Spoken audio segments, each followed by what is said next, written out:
And I'm happy that you are all here for some D&D together. Are you all ready to get started today?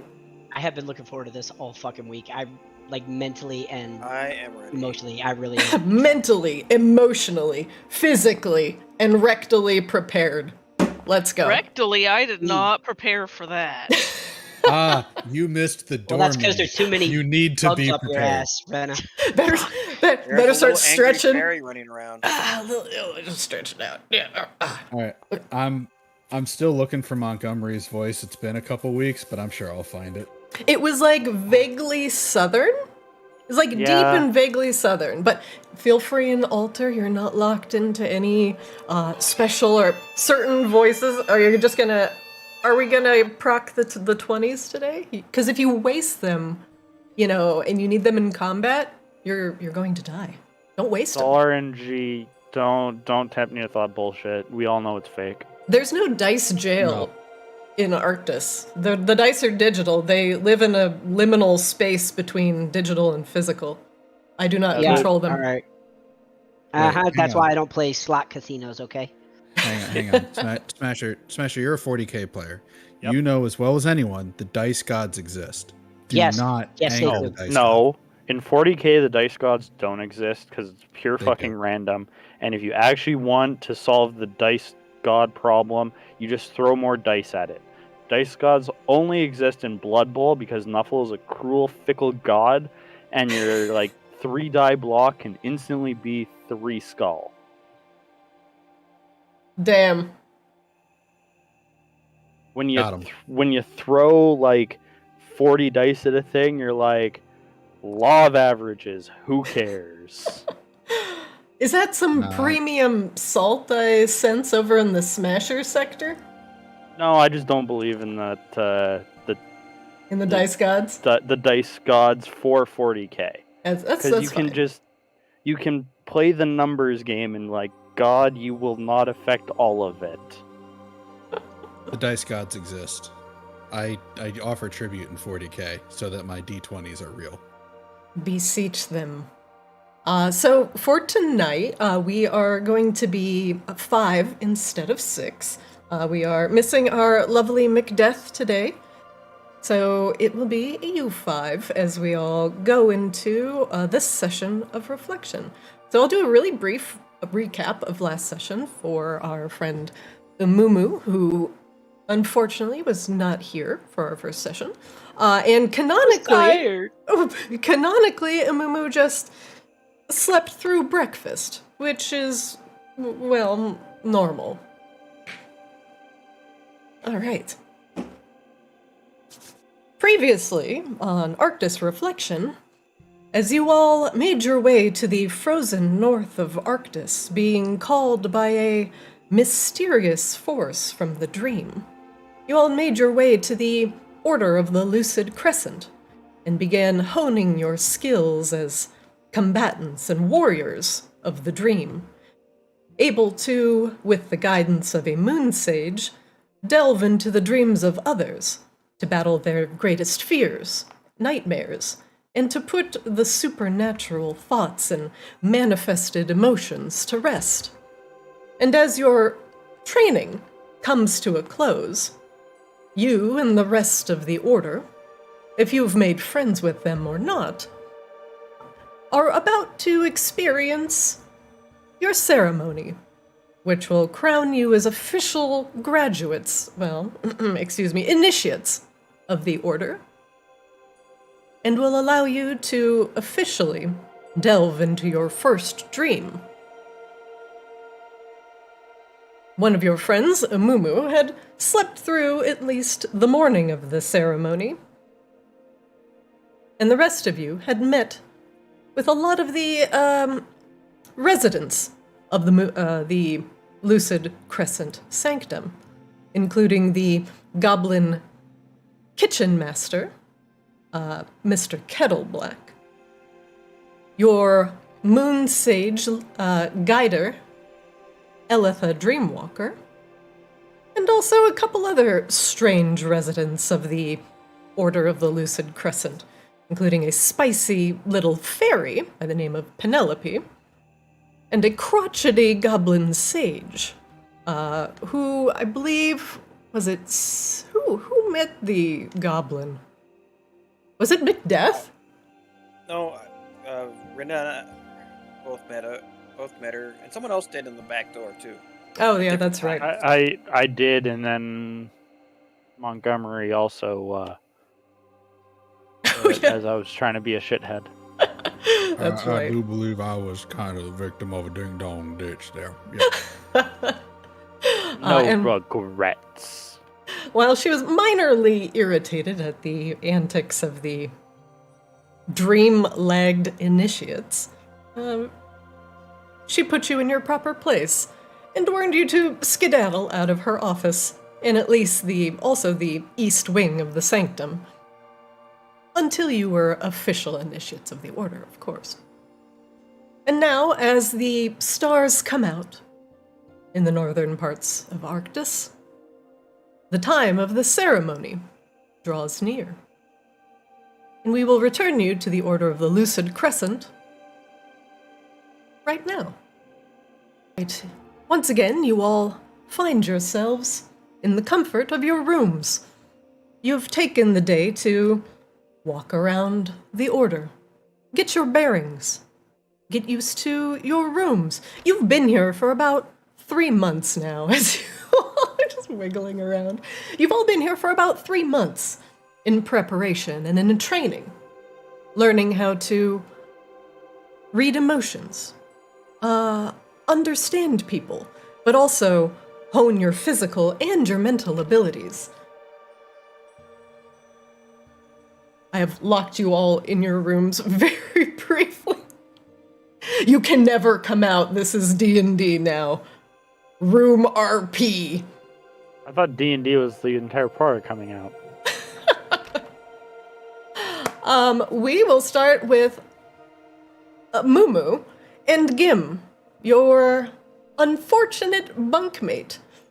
Gim, it is up to you if you would like to awaken your friend or your colleague, whatever you want to call him, for the ceremony, but Elitha will most certainly come and wake him up. Oh, he's still sleeping. But he is snoring soundly, unless you disturb him.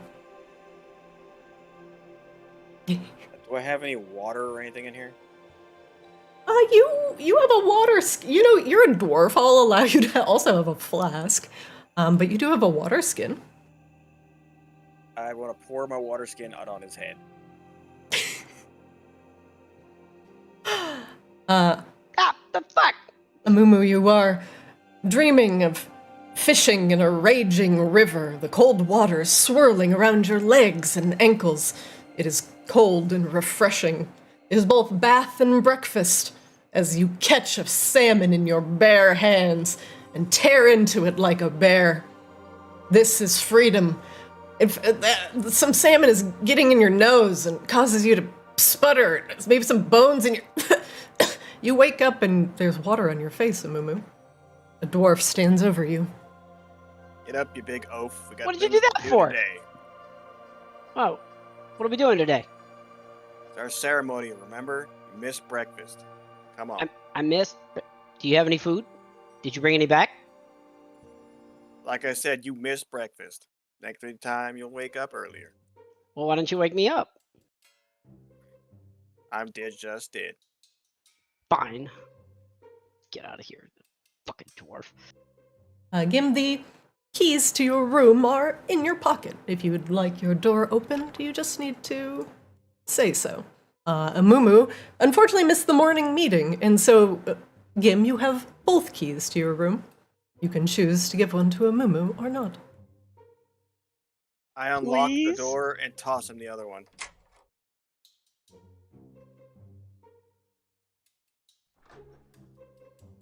Oh, and a Mumu, don't you dare touch this crystal. I'm warning you, don't touch the crystal. I want to touch it. You touch it. It is rather cool to the touch and is emanating a blue glow that fills the central chamber with a welcoming and pale light. You leave a Goliath-sized fingerprint on the glass-like surface of the crystal. Don't say I didn't warn you, Mumu. Shiny.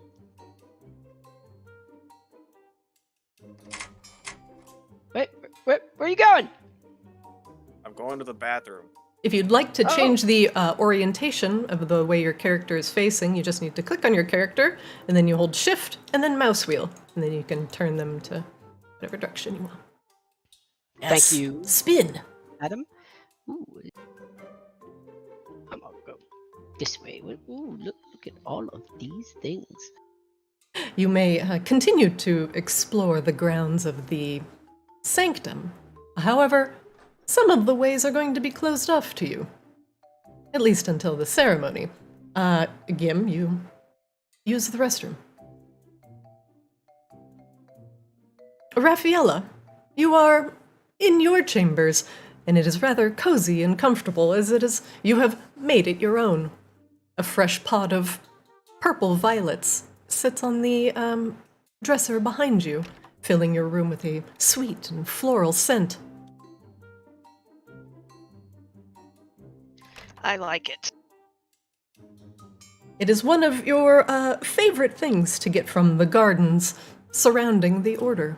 As it is relatively cold up here, there are few places where the flowers can bloom in earnest, but you've found a patch of relatively fertile earth that remains unfrozen during even the most brutal of winter months. Mumu, if you come in the bathroom and in there again, I'm gonna punch you. Sorry. Mumu, you peer through a window into the west wing, and you see a moon sage doing a quiet prayer in front of a fountain. The fountain is burbling with crystal clear blue water, and there is a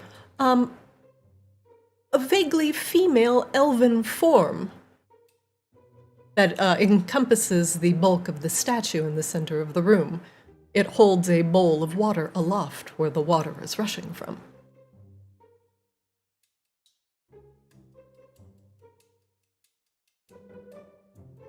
Mumu, you are window licking.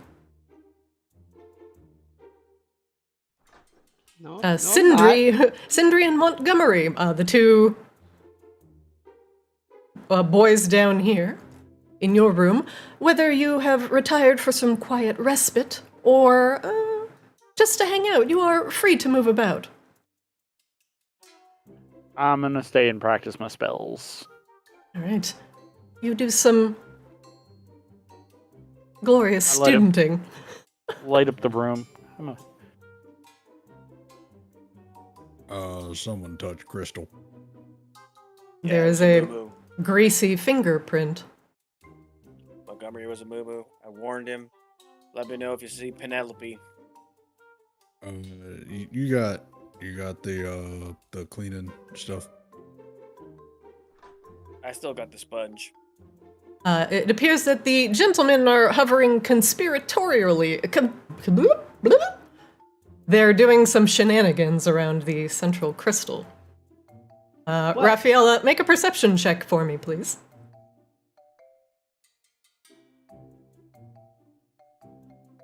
I don't see that one. Go ahead and double-click on your character, and then open your sheet, and then attributes. It'll be under P for perception. You click on that, and then you click normal to roll normally.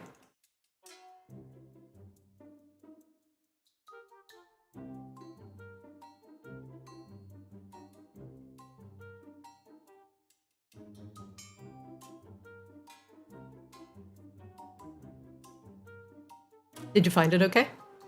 No. No, go ahead, double-click your character Okay. to open your character sheet. Are you in your character sheet now? Yes. Okay, and then the first tab of your character sheet is going to be your attributes tab. Go ahead and click on that. Oh, yes, I remember this Yep, now. and then that's where all your abilities are going to be. So if I call for a check like, hey, make me an acrobatics check, or make me like a sleight of hand check, that's where all of those things, it's like, hey, these are the things that you're good at here in your attributes. So this is the stuff you're good at. So you're So good I'm at... perception. So you're good at deception, you're good at insight, investigation, and perception. So you're really good at like, like visualizing the situation, right? You catch subtle things. So nothing really gets past you. But for now, since you are skilled in perception, go ahead and click on your perception skill. Then I do normal. Yep. And sometimes, if, say, the conditions are favorable, you'll roll with advantage. And what advantage means is that you get to roll 2 d20s, but you take the better result. Okay. And then disadvantage is you roll 2 d20, but you take the worse result. So that's like doing something under stress or a really bad situation. Otherwise, if I call for a check, you'll always roll normal. Okay, so I rolled a 16 or a 14 now, I can't remember. So do I add +4 to that? So the dice and the program do it all for you. So if you look on the right side of your screen, and you'll click, you don't have to click, but you can click like the thing that says 1d20 plus 2 and all the numbers, and it'll show you what you rolled there. So you rolled a 16, and then your specific modifiers based on your level, and because you're skilled at perception, adds 4 to that. So that gives you 20, which is an amazing roll. So, Raffaella, as the gentlemen are hovering around the central crystal, they're looking side to side, almost guiltily, as they are not bothering to hide that Mumu has placed a massive Goliath-shaped greasy fingerprint on the crystal. And knowing Penelope's last reaction to sullying this crystal, it may behoove someone to keep it clean, lest you wrest the fairy's wrath.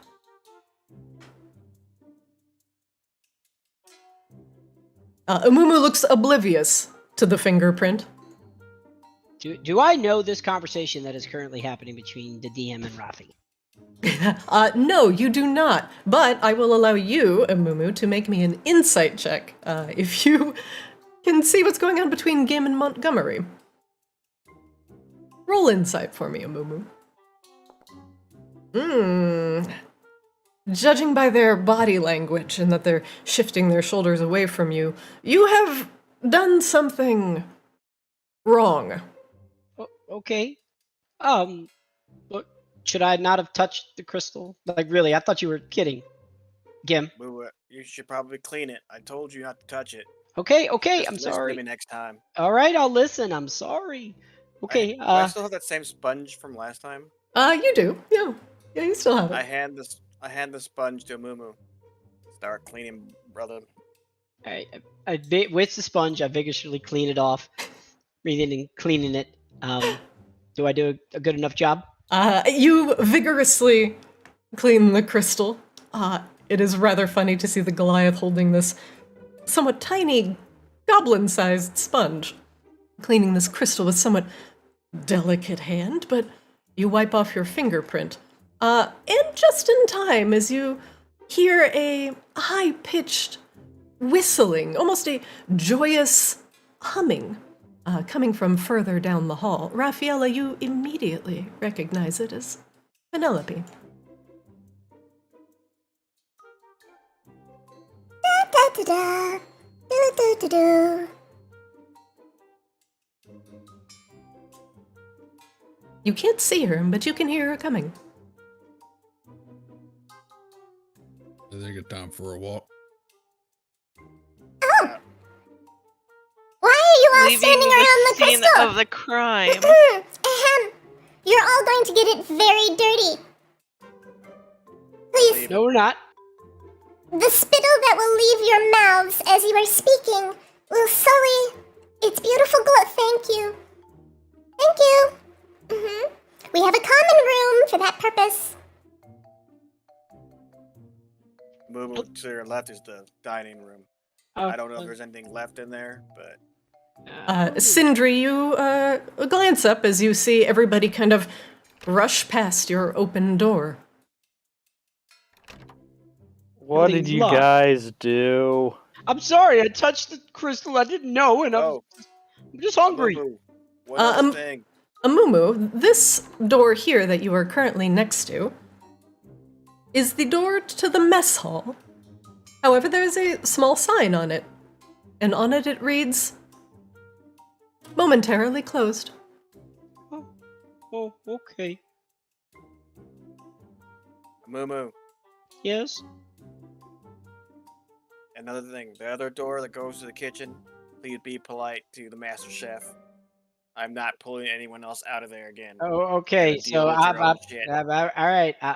I'm sorry. Yeah, I will continue to. Yeah, you haven't done nothing yet. Just don't Yeah. go in there unless you're being polite and knocking on the door. Okay. I'm just gonna follow you guys.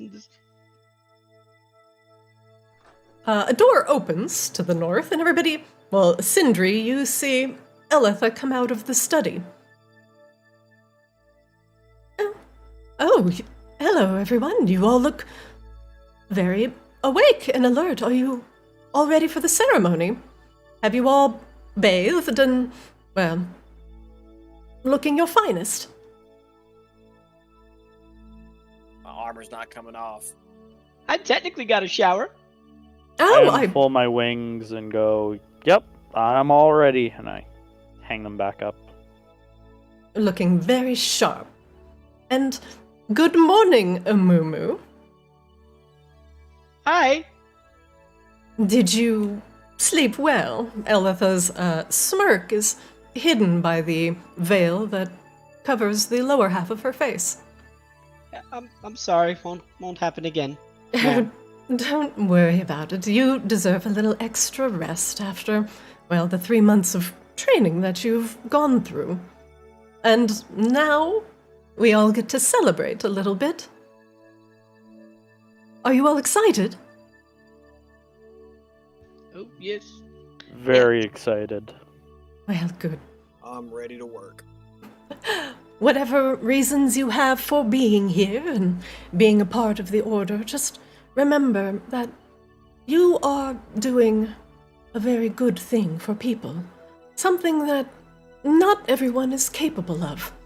You have a special gift, and over time we will hone it to a fine precision blade and cure the minds of those who suffer from prolonged mental,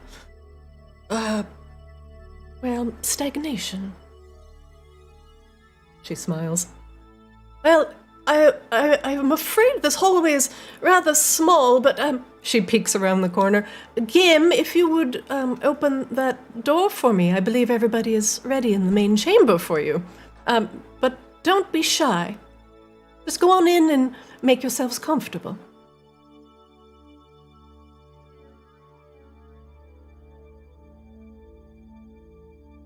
I'll be right behind you.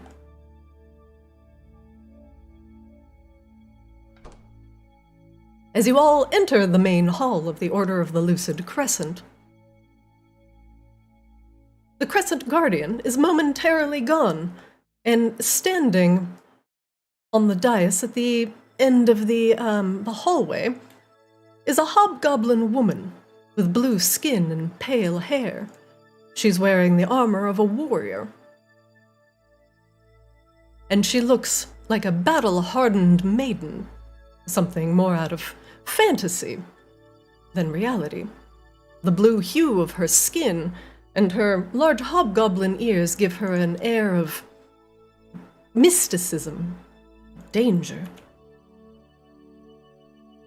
A massive warhammer sits at her hip,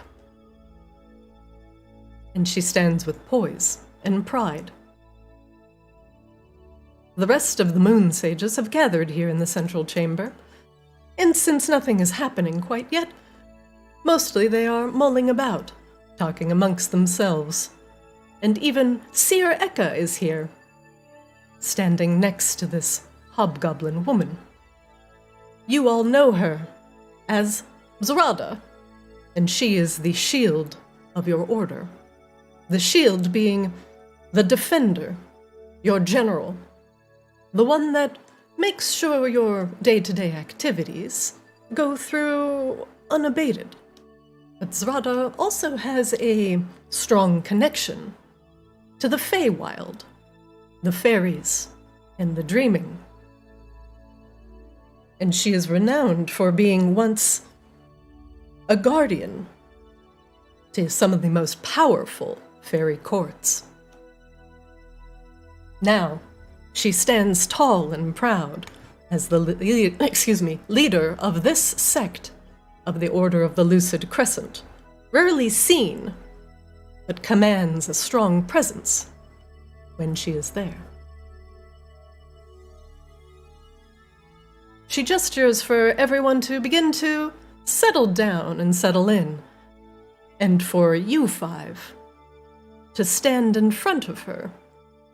Actually, you all pretty much settled in quite nice. Elitha's takes her spot over here. And the moon sages begin to quiet down. And they all look at you very expectantly. Zrada clears her throat. Greetings. And thank you. As you know, I am Zrada, Shield of the Order of the Lucid Crescent. And today, we are here to celebrate our new inductees into the Order. And you, my brave souls, will be recognized as official Dreamwalkers, able to, with Elitha's guidance, heal the minds of the sick and combat nightmares wherever they occur.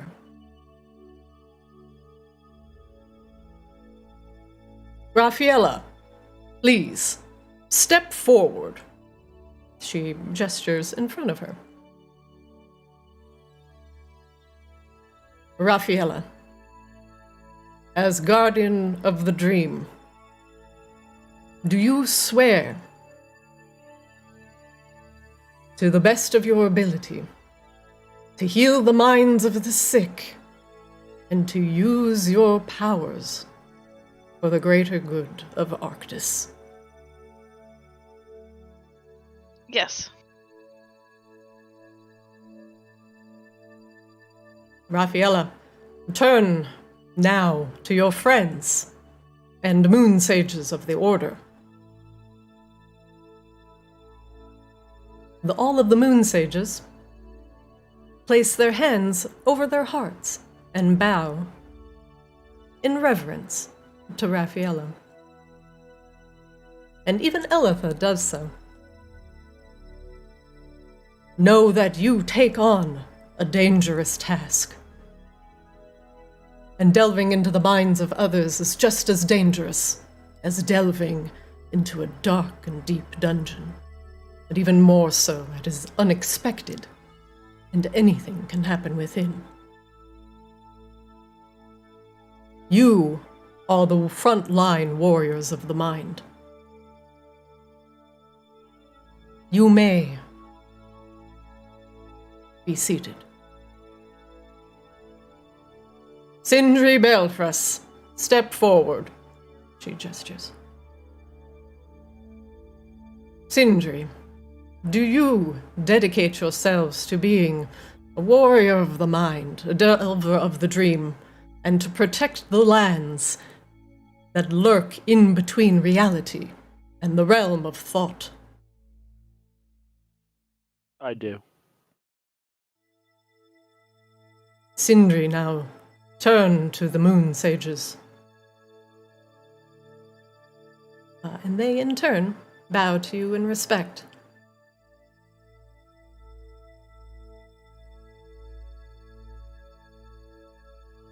Please, return here. Gim, step forward.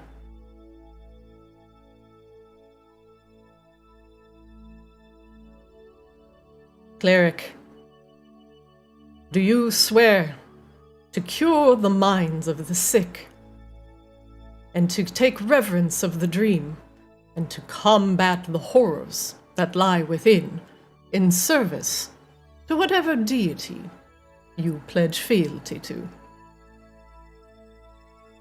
I swear by the fire of the forge to uphold my oath. Turn, now, to the moon sages, who will guide you on your journey. And they place their hands over their heart and bow to you in respect. Return. Mumu Volka, step forward. hailing from the frozen peaks. You have dedicated yourself to the front line of the dream to combat the nightmare with strength of both physical form and mental prowess. Do you pledge the strength of mind and body in defense of the dream? I swear it, ma'am. Now turn to the moon sages. And in reverence and respect, they place their hands over their heart and bow to you. Now return. Montgomery, step forward. From the depths of Arctis you come, holding a strange power within you, able to singe even the most powerful of nightmares. Do you pledge to weave your magics in defense of the mind, and to not use your power to harm or obliterate the memory of others? Indeed I do. Now turn and receive the respects of your kin. Then they all bow reverently. Return to your allies.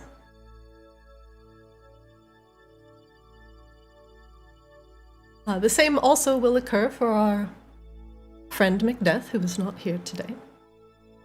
But he is also given the same respect as the rest of you here in the Moon Sage's sanctum. One last thing remains, to bind us all in mutual respect and admiration. We shall all receive the kiss of the Twilight Star. She holds up her hand. There's no actual kissing involved. She moves to the side and she gestures to the dais that she was just standing on. One by one, you will all step up to where I was standing, and you will bask in the night sky and the starlight. And you will be with your dream walker for a short period of time, which will allow, and the star's light will infuse you all with the resonance that you all need in order to speak with each other in the dream. It will be the final binding key that will bind you all together as a party of dreamwalkers. She gestures for Montgomery to come up and stand on the dais. Montgomery, you disappear. Boop. She gestures for Gim to step up. You disappear. I'm worried about you, buddy. I'm scared, Gim. I'm not quite sure what just happened. Go now, Sindri, and receive the Twilight's kiss. Perhaps we should give it a better name. She gestures to the dais. Raffaella, the stars await.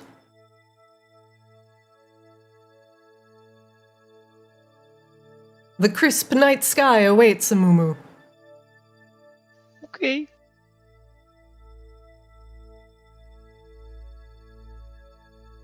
You are all teleported, at least outside.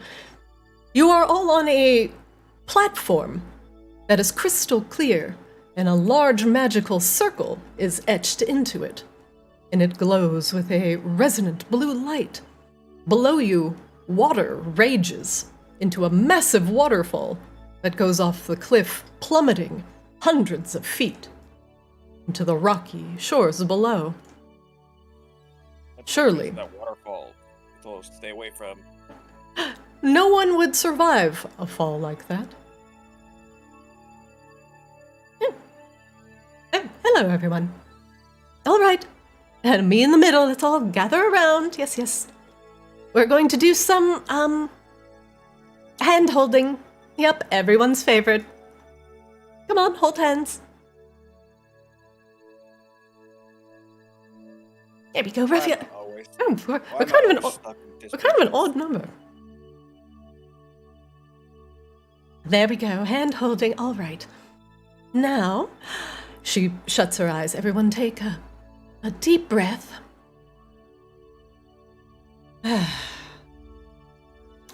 I think this is actually more for, like, a ritualistic sort. I don't actually think anything really happens here.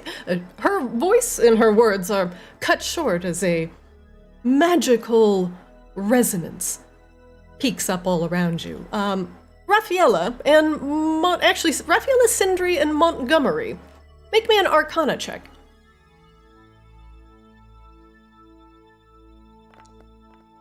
Kim, what's happening? No one knows. In fact, no one knows.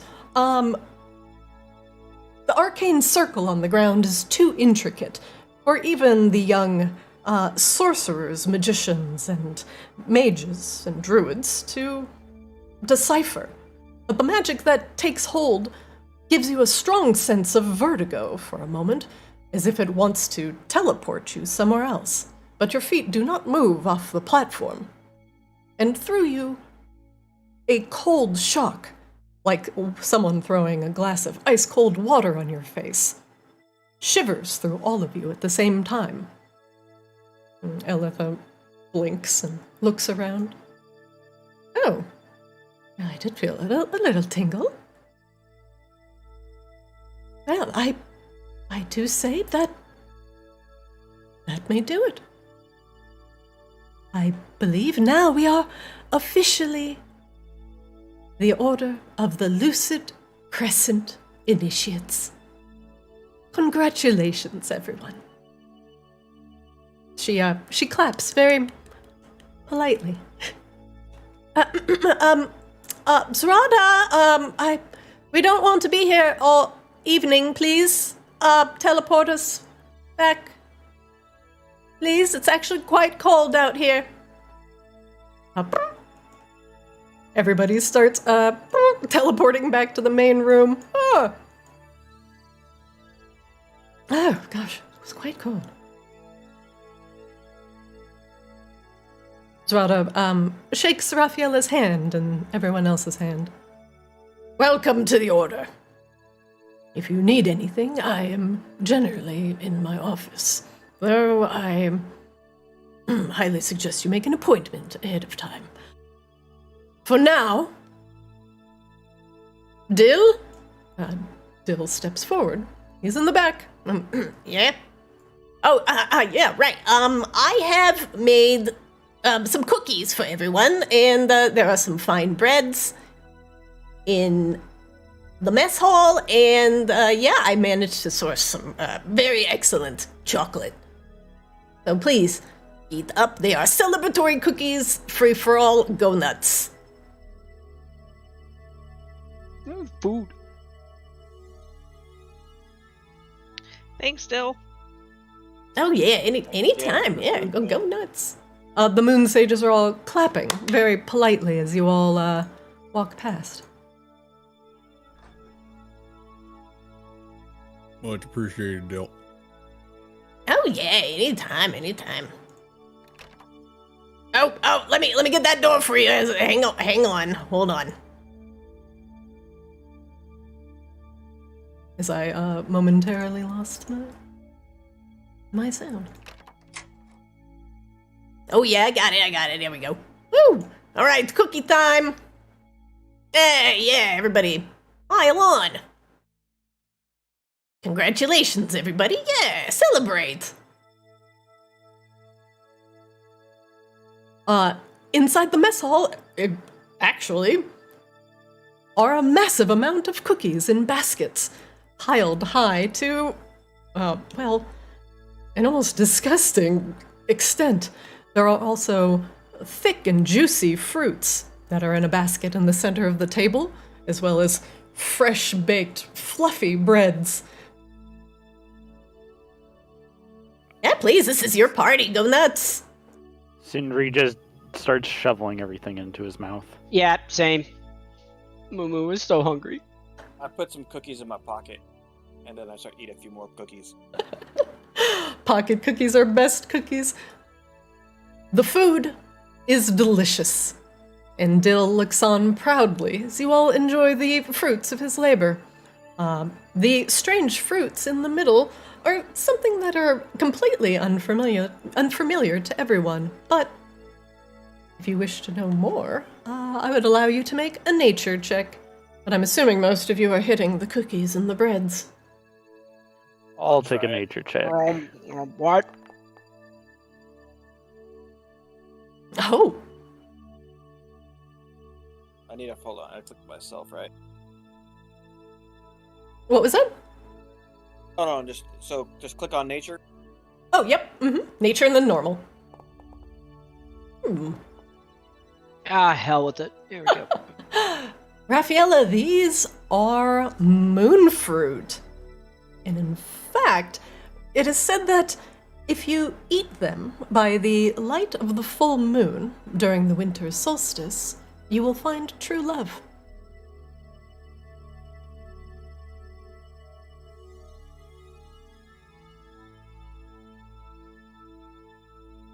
But a rumor. I ate one anyway. Dill looks on happily as you all are digging into the reserves in the kitchen. Yeah, eat up. And let me know if you need anything to drink. I'll be over in the kitchen. Anybody Just want knock first, please. I'm gonna see if he has any ale. Ooh, ale?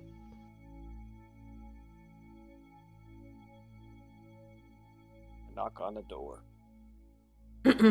Yes, may I help you? Dill, which one of you have some ale and some water for us to drink? Absolutely. Thought you'd never ask. You already polished off that pony keg, didn't you? Yes, we did. Of course you did. I don't have something that's quite as upstanding anymore, if you already polished that thing off, but, I've got this, I got this wine. Now, it's got a little bit of that moon fruit in it, so, you know, they say it can be a little bit of an aphrodisiac. So just, you know, take that with a grain of salt. He hands you 2 bottles of moon wine. Thanks, Dill. I'll warn everybody. Yeah, I'll go tap a keg and I'll bring it out in about 5 minutes or so, but that should tide you over for a little bit. Thanks, Dill. Keg Yeah. of beer.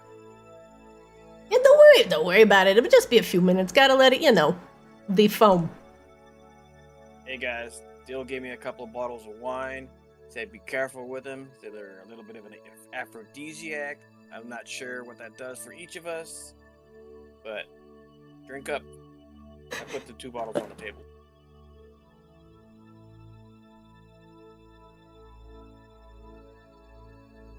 Wine, fruit, and cookies. What a glorious celebration. Shortly after you all begin imbibing and drinking, Elitha shows up. Hello, everyone. Hello, Miss Ellie. You want some wine? Oh, she shakes her hand. No.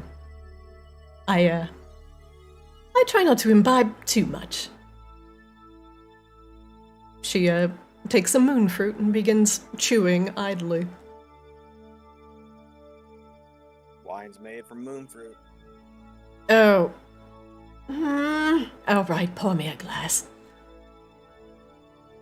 Pour her Now- a glass and pass it. Oh, thank you. Now, I hate to be, the bearer of immediately bad news, but, now that you're initiates of the order, she takes a big bite of the moon fruit and chews noisily. Well, we've already got a job for you. She smiles. Figured that's why you were coming in. Yes, well, all good things happen quickly. She completely bungles whatever she was trying to say and just continues eating moon fruit. Yes, well, Zrada likes the as soon as you become initiate, then put them to work approach. It's a good approach. I'm ready for work. She can be a little bit ruthless. Well, we do have I just wanted to come and give you a little bit of a pep talk. But now the eastern wing of the order should be available to you. However, Eka and Zrada tend to be there more often than not, so try not to be too loud. Mostly in the east wing, we do a lot of our discussions with our patients and try and figure out just what is vexing them. And we have someone just now, well, I shouldn't say just now, but we have someone here waiting for your expertise. So, come. Let us all converse with our patient and do what we can to heal their wounded mind. She The way. sips the wine. I shouldn't really drink on the job, but I do like moon fruit. Come now. But he said he was bringing beer. Oh How dear. did I get to work? Oh, you big oaf. Fine. Go on. Why did you think he cooked cookies, fruits, and breads? They're all very portable. She winks at you. I'm sure some of you have smuggled some cookies in your pockets.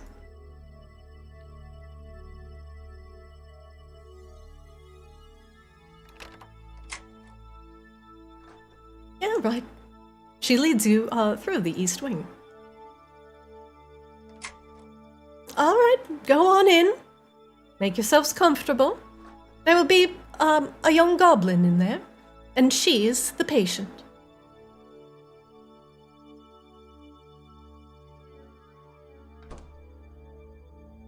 All right, everyone's here. Montgomery, Rafi, Sindri, Mumu, and Kim.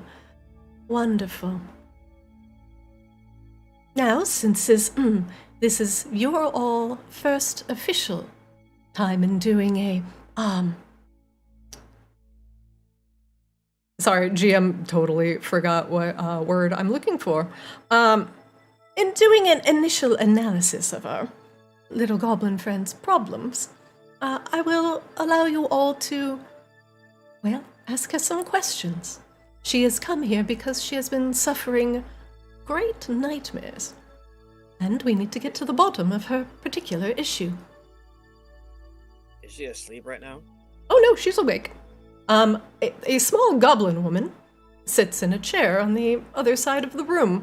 She has large amber eyes, and she appears to be very, very thin, almost emaciated, although she seems somewhat happy and is kicking her bare and clawed feet, which dangle off the edge of the chair.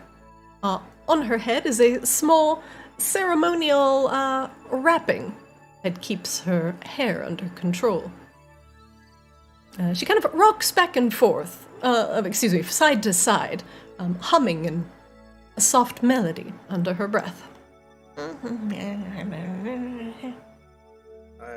introduced myself to her.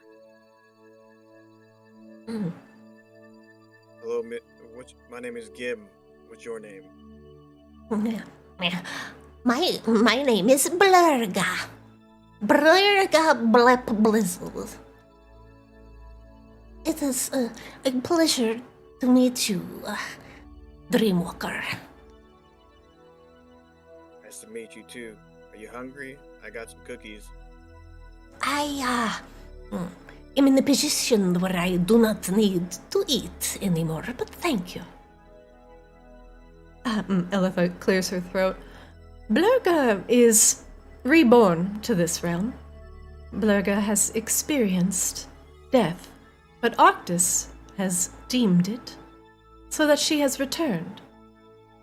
Unfortunately, she has returned with nightmares that are of, well, thoughts that aren't necessarily her own. Potentially a worrying circumstance. Blurga nods.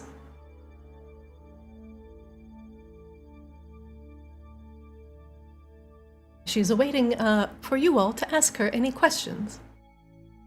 What seems to be the thing that you see?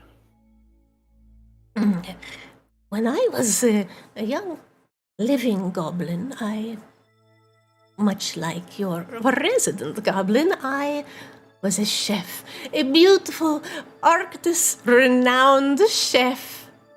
And I loved cooking, working with food, coming up with new recipes, new flavors, and experiments. But now I am reborn into this strange body with strange thoughts and strange head. She scratches at her thinning hair. The nightmares, they plague me so. And I find that if I try to make business in place, all of my food become very sick. She makes like dragon noises and points at her stomach. Please, Dreamwalkers, I feel like I'm living... well, I am deading perpetual curse. My food, it always is spoiled. All I want is to return to cooking. She wipes her eye where no tears form.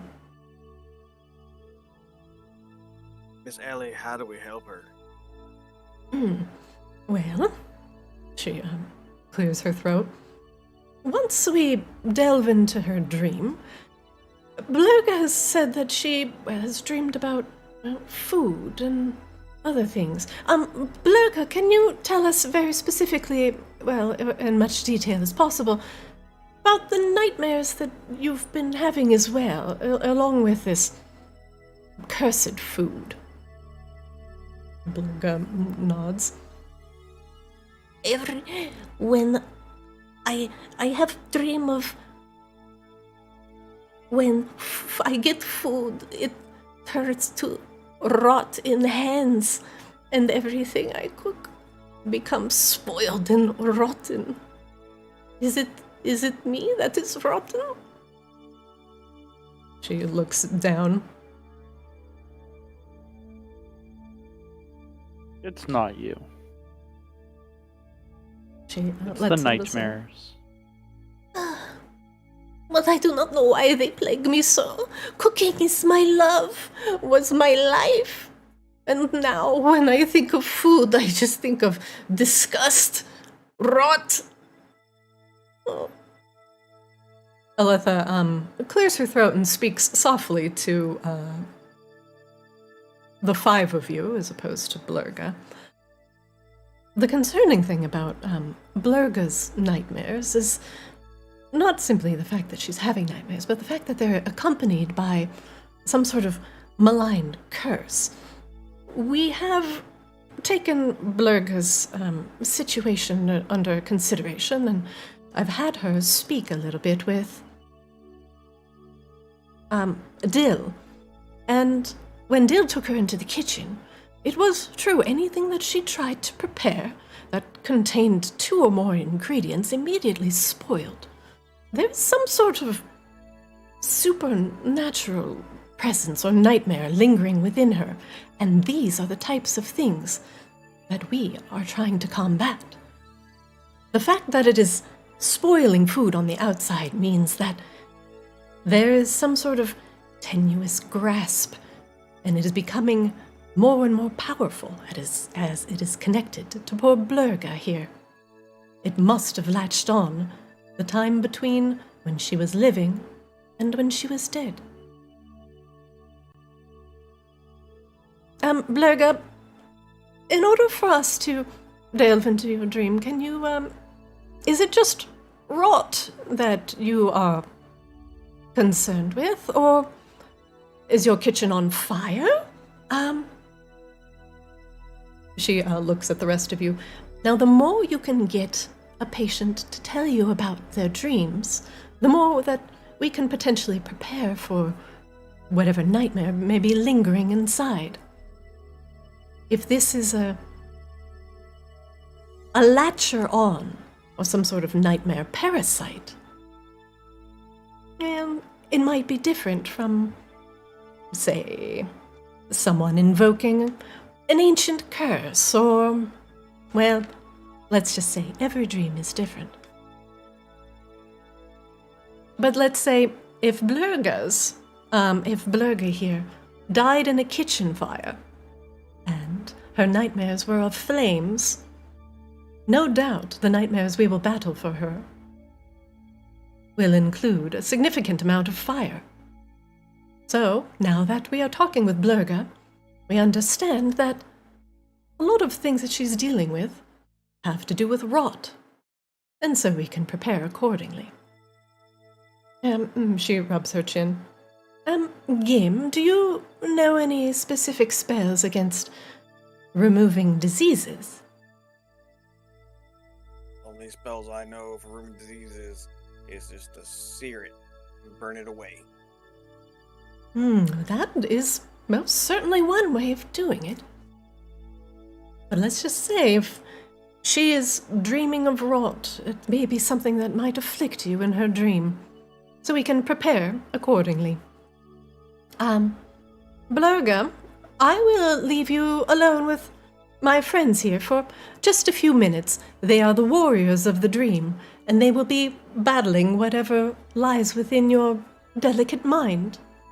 Please, as much as you can tell them about your nightmares and your predicament, it will help them combat whatever is lurking inside of you. I trust you all. I will be back in a moment. Elitha leaves, and Blurga just kind of looks at you all, and licks her dry lips. I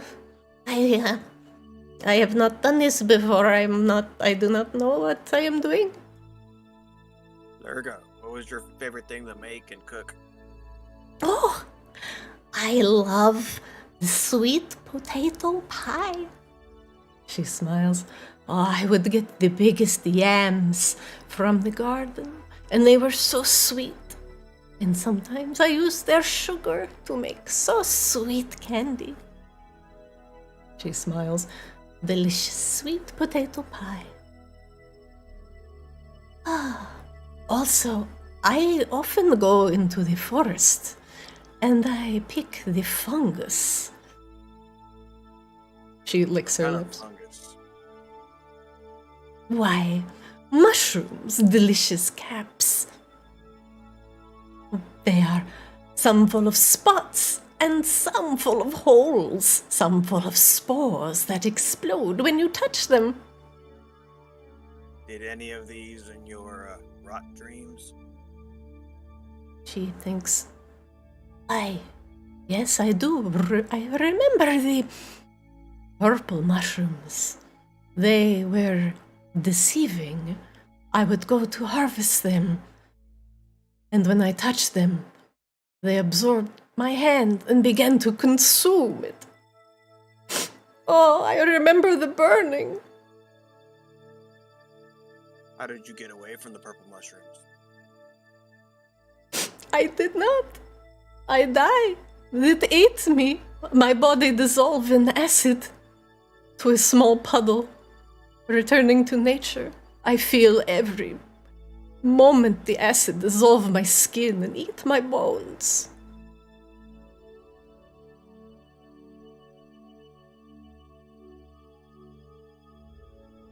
You guys. I actually, Mumu, make me a perception check.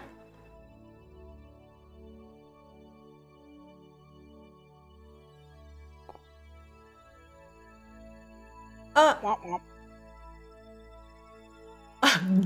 make me a perception check.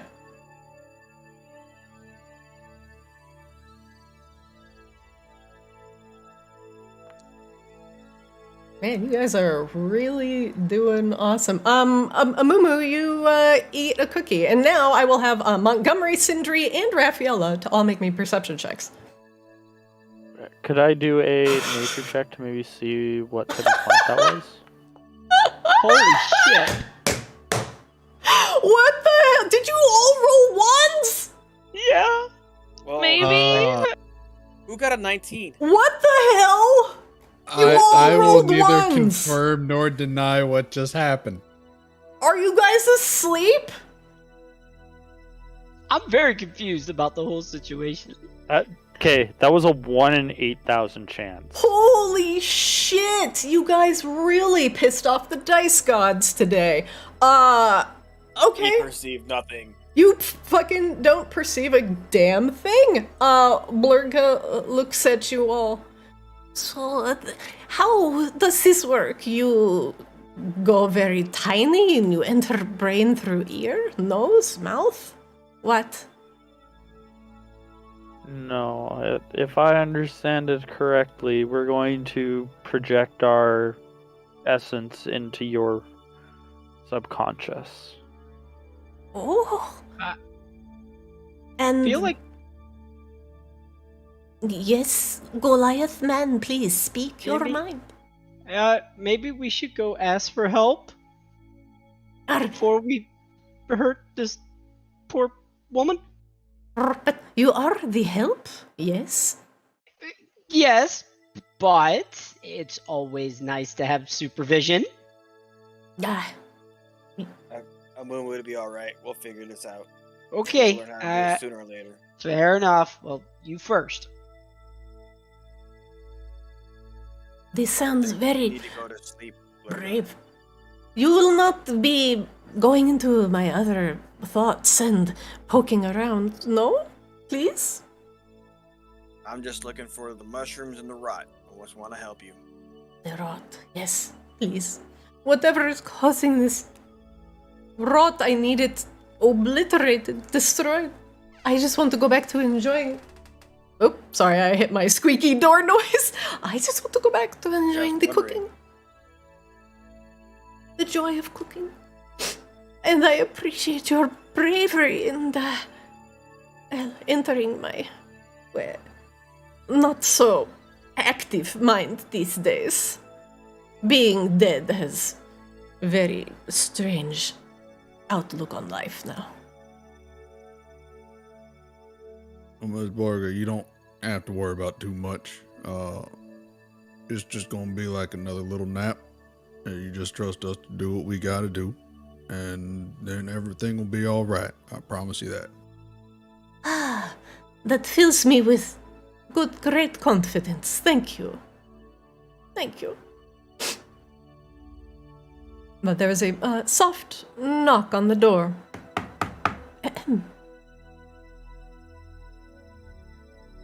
Come in. Did I give you enough time with Blurga? We got some ideas, but I think we're gonna have to experience it to really understand it. All right. Very well. The twilight grows long. Blurga and, well, you all. In fact, before we get started, I will get Blurga set up in our residence chamber. You all should decide on, well, a catchy party name. I don't want to call you all like, you guys, or like, my friends, or like, my party. Because that's weird and, well, We're not your friends? you are my friends. We just need a catchier name. It sounds so droll. Just come on, my Insight check friends. to see if she thinks we're her friends. Ah, roll insight. Do we all do it?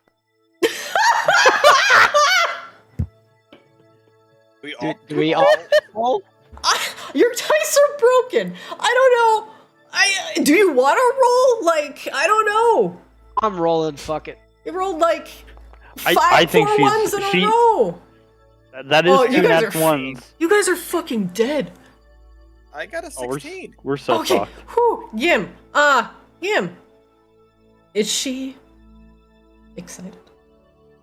Yes, actually, she's genuinely like, she likes her job. She likes you. She considers you all actually good friends, probably more. Elitha is in a position where she would like literally die for you all. She is your group mother. She has probably one of the most strong nurturing instincts that you have met in a person. And she's very kind.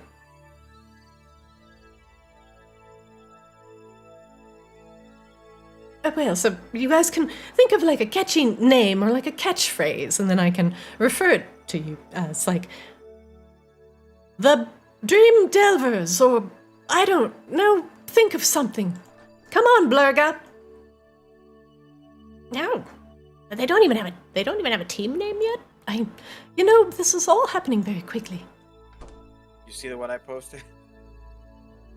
Ellie's riff raff. Now, this is not a requirement, but you all might want to think of a name for your adventuring party. But otherwise, I'll let you talk it out for a moment. I like my riffraff, but No. I don't want you to type it out. I want you to talk it out. You don't get to type this out. This isn't typing, RP. Get into it. I'm gonna lock you in this room. The idea of Dream Team 6. Raffy, what you think? You haven't heard nothing from you in a while. Hey, I'm thinking. What was that name of that crystal in the middle of the hallway? That is called a Borean shard.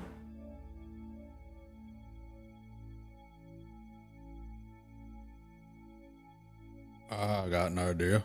While you all are riffing, I'm going to use the restroom real quick, but please think of a team name. I've locked you in this room until you have one. Okay, I'll be right back. So, hear me out. Something that brings us all together. The Crystal Smudgers.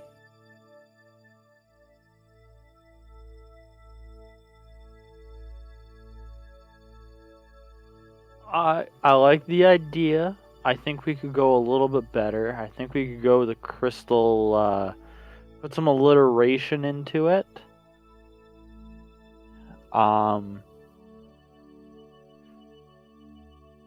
Think like shard smudgers? Thinking more like the Crystal Cavaliers.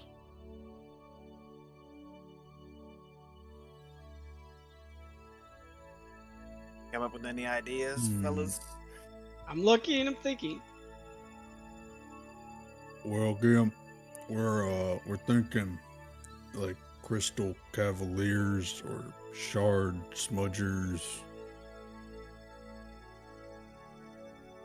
Contingency plan. What was our wine called? Moonberry.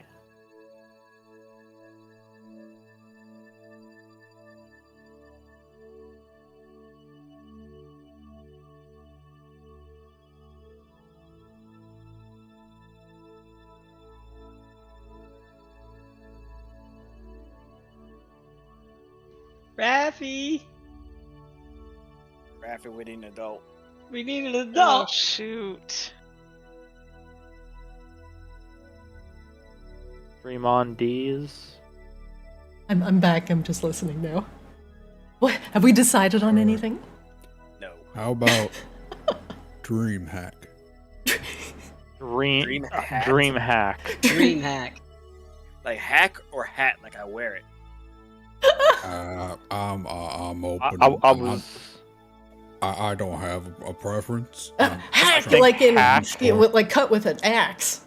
I think a hack would be better because we're hacking into the dreams. I'm down. I don't know. Any- I have preference for the hat. Dreams don't have Dream hat. hats. But We're we do. hacking. We're hacking the bad dreams away.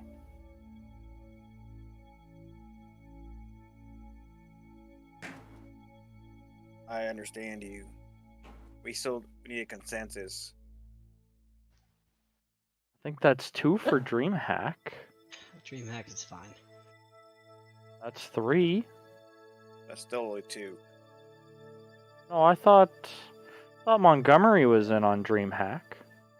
He was the one who suggested it. I'm very much impartial. I'm trying to bring everyone together with some kind of ideas.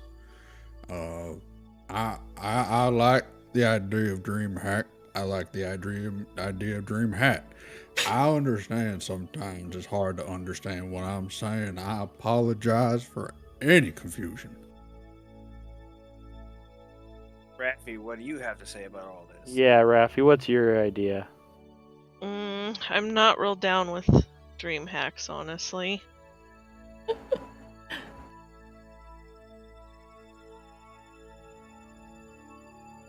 Anyone have any better ideas? Give me a moment. I'm thinking.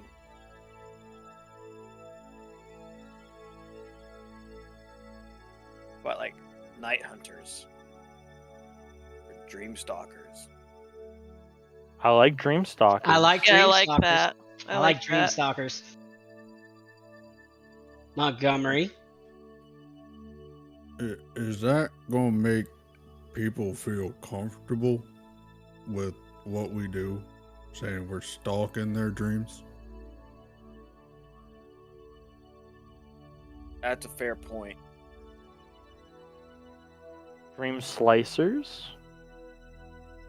Raphael, make me a perception check. Dream Weavers.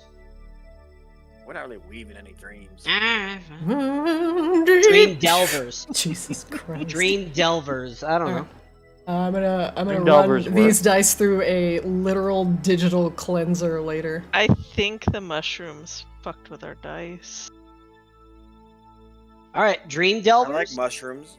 Dream mushrooms? Oh, that sounds druggish. Which is fine, but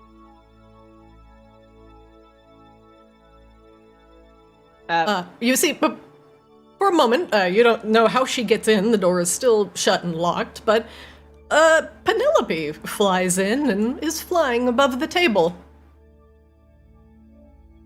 So, did you all think of a good team name yet?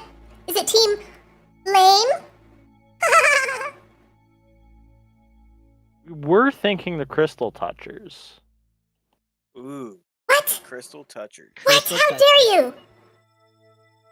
How dare you touch? How dare you? The Defacers, more like. Oh, that one works too. You know what? Crystal It- defacers. if you want to come in here and just harass us, we can give you like names to poke fun at you back. I am not a harasser. I am a source of inspiration. Penelope's Bane. Penelope's Bane. Penelope's Bane. Aye. See, I inspire strong emotional feelings in you. Now you can go into battle and say, "I die, nightmare, in the name of Penelope's Bane." I like it. Yeah, for a battle cry, that doesn't really work. I like the Dreamweavers though. No, that worked just fine. I thought it was. How about Penelope's best friends? That one's a little tight. I don't think.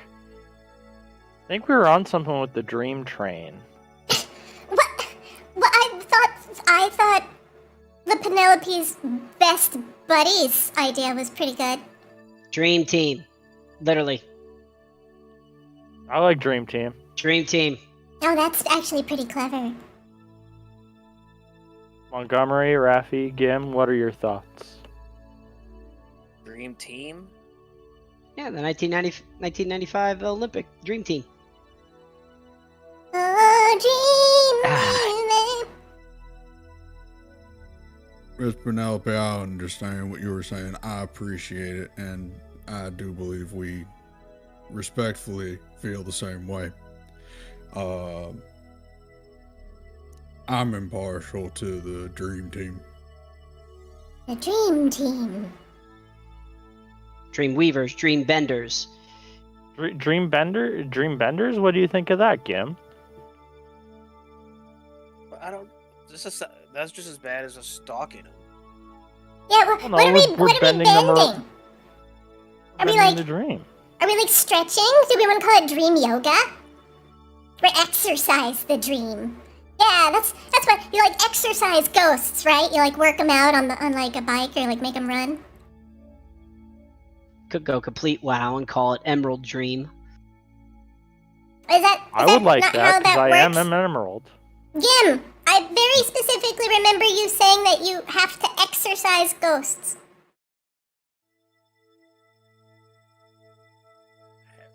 I don't remember saying anything about exercising ghosts. But how else do you get rid of them? You don't get rid of them. Ghosts are great. No, they're spooky. But they're so nice. You just have to get to know them. Ugh. Shouldn't be so judgmental, Penelope. Question for DM. Yes. These are all nightmares, correct? Mm-hmm. All of these are nightmares. What do we just call it? Nightmare's End or Bane of Nightmares. That is also very good. You can call yourself Nightmare's whatever. Bane. Nightmare's Bane. Yeah, is, I like that's Nightmare's got a Bane. big, beefy name. It's strong. What do you think, Gim? I like that one better. Okay, Nightmare's Bane. Let's do it. I'm all for Nightmare's Bane. Ah, Nightmare's Bane of the Order of the Lucid Crescent. I like it. That's actually the first good idea I think you all have come up with together. Good job. I'm eating another cookie. Proud of myself.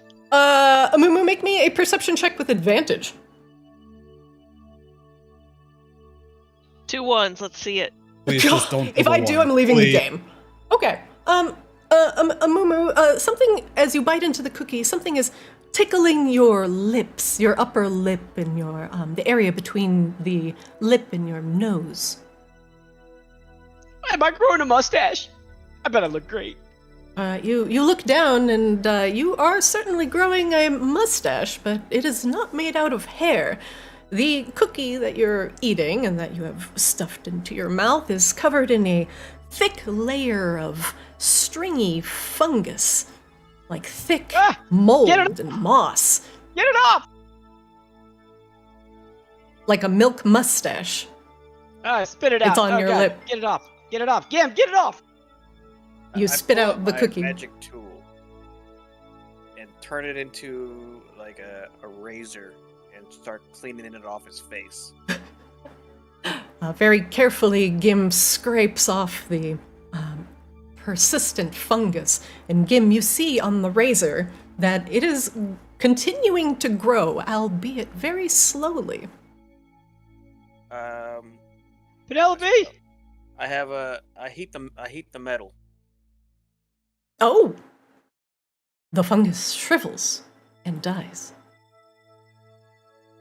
Ooh. Alright. Thank you, Gim. Everybody, if you have any food we brought from the kitchen, empty your pockets. Oh. Why were those cookies bad? Dill just made those.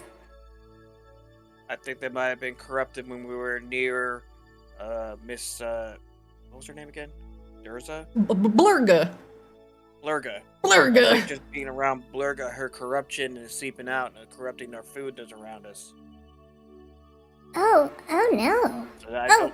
don't think it's the cooking. I just think there's something else that's causing the food to be corrupted. But what about my cakes? My pastries? My cupcakes? Oh my gosh. Nightmare's Bane, you have to destroy this nightmare. We'll get right on that. My Everybody get pastries their depend stuff on out. it. I don't have any. Nasty ass cookie. I pulled mine out. And I burn it. Your cookie comes out as what looks like less of a cookie and more like a small frisbee of mold. Throw it on the floor and set it on fire. It lands with I a throw fluffy mine. thunk and burns with a very satisfying crackling noise. I throw all of mine over in the fire as well. hey. Whoa. Let's not, like, burn all the cookies here. I mean, wait. No, burn all the cookies here. They smell really good. Penelope flies over and she's just, oh! Oh, yeah, I'm actually supposed to come tell you something. Whenever you're ready, we're ready for you in the resonance chamber. Whenever you're done burning cookies and thinking of a team name. Well, I think we got a team name, so. If we're all done burning stuff, I'm gonna put out the fire. Let's get to work, fellas. Yeah, let's get to work. Thank you, Gim.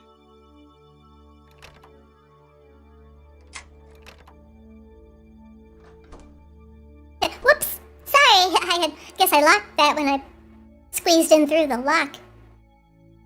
My butt is That I too got dummy here. thick and it tripped the lock mechanism. Jesus.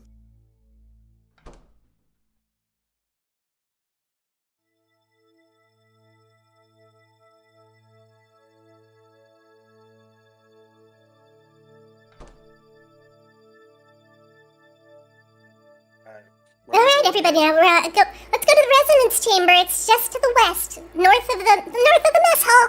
North of the mess hall. Oh, we don't go to our quarters? What, do you think you're going to bed? I thought that's No, how we sleep did it. time is work time. Daytime is sleep time. Welcome to your new schedule, bitches. I don't think this door's open. I don't think the door in front of the... Oh, I just have to, open. Ah! I glitched out. How did I get in here? There's Blurga. Ahem. I think I'm stuck, Nadina. Uh-oh, what'd you do? Oh no! Nadina, I'm stuck. I'm in with Moon Sage suits. Thank you. What did you do? Hang on. How did you get in there? Okay. I'm gonna put you back in the resonance chamber.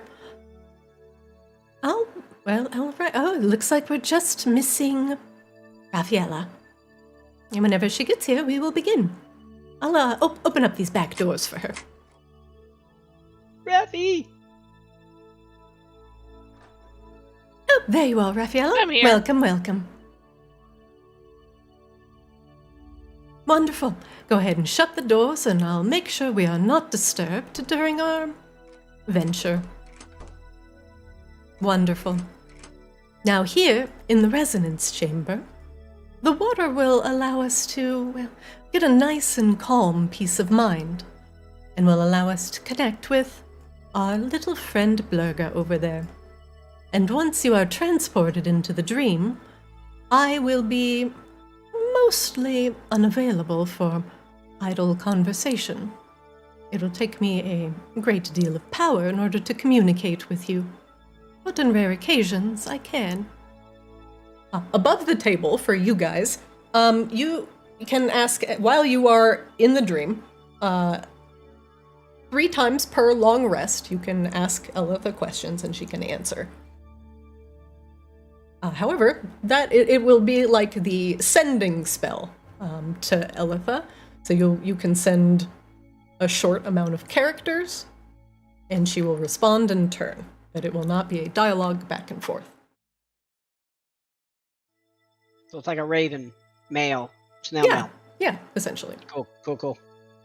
And remember, delving into the dream is just as dangerous as delving into a dark and dank dungeon. Tread carefully, for meeting certain death within the dream will cripple your mind to such an extent that your body may become useless. And I do not wish that on you, my dear friends.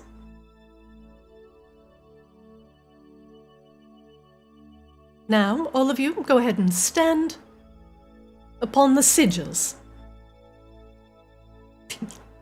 You don't have to crowd. You can spread out a little bit. There you go. Should be enough for about 6 of you up there. Good, yes. We're all friends. We don't have to be intimate. Just stand next to each other. Good, excellent. And now, begin the ritual. Is everyone ready? Yes, Aye, Miss aye, Ellie. Captain. Now, You save Miss Blurga from her mushrooms.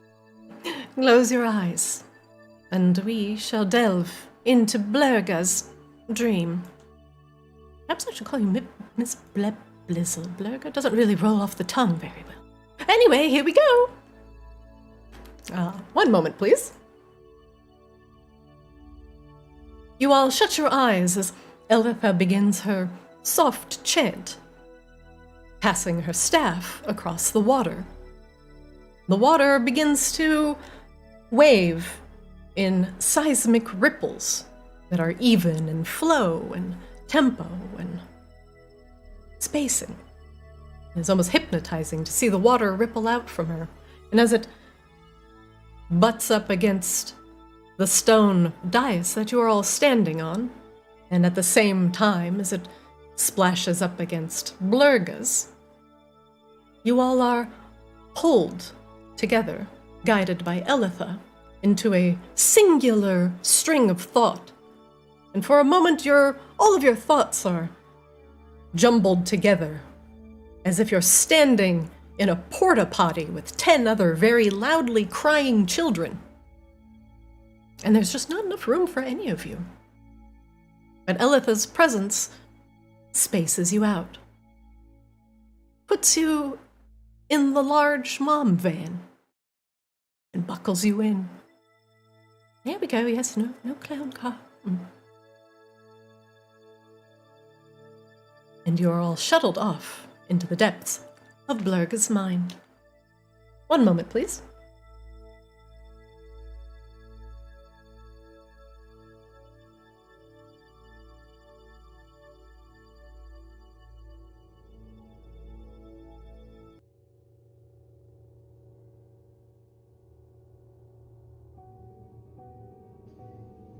Whoa, that is cool. I don't think we're in Kansas anymore. You all are shunted across the realm of dreams, momentarily, and just for a blink of an eye, passing through a large, pearlescent gate that is more ephemeral than real. And when you open your eyes again, reality is just a little bit too big, a little bit too wrong. You look behind you and you think you see a large shrubbery or perhaps tree, but it is a houseplant in a very normal-sized planter. And it dawns on you that you are all very small.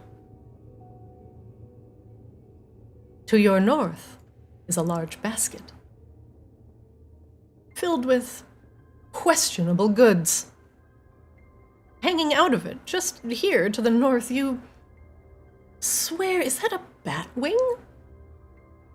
And as you look down, you are on a wooden surface, a table that is much, much larger than you are.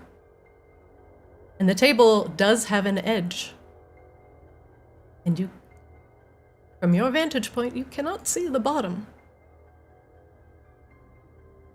Very, very big yams. Are these sweet potatoes? Block your path. And are all jammed up together. Spots of rot and spoiling are just appearing now on these vegetables. And they are soft in spots from the rot.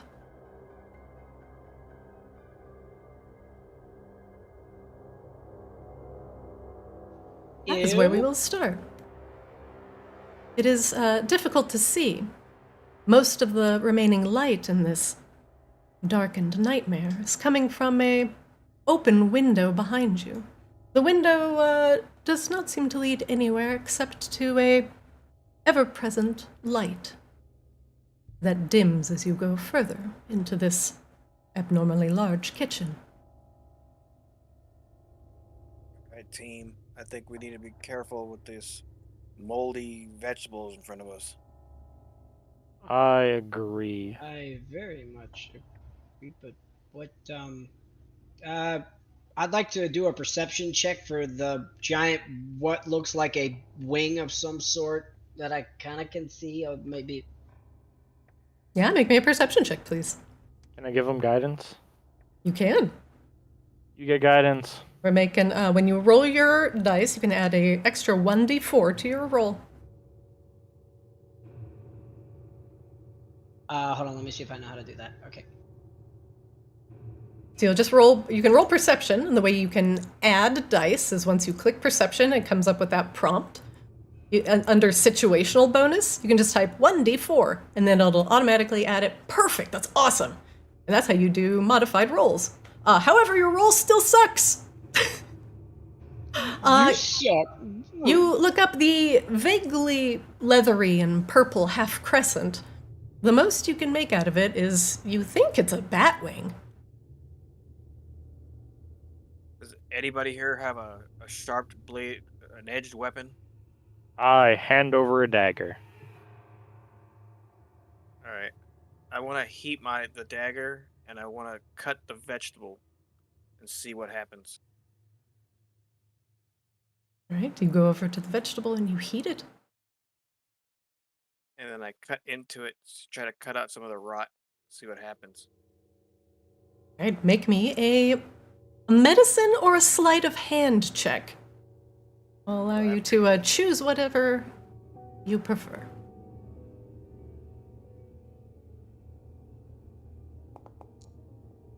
Oh, very good. You, with surgical precision, examine the rot and the periphery of where it is taken over.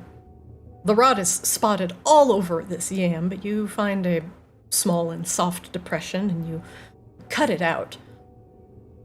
Behind the rot, you see wriggling movement, possibly worms, maybe maggots deeper inside. Whatever is rotting these yams has already significantly rotted them from the inside out, and only now the spoiling on the outside is beginning to show. Are these worms, can I see these worms wriggling around in there? Yeah, with a 22 medicine check, you feel confident that there are maggots. So they're just maggots, they're not like, okay. Guys, I cut open these things are rotting deep inside. I don't know what is causing it, but we need to find where it's coming from before it spreads even worse. Well, shall we venture down what seems to be a path over here? And Sindri, you step forward, and there is a small space between the yams. However, it is very tight and will probably require some amount of squeezing to get through. You worry about the sticky-looking, stringy substance that branches between the yams.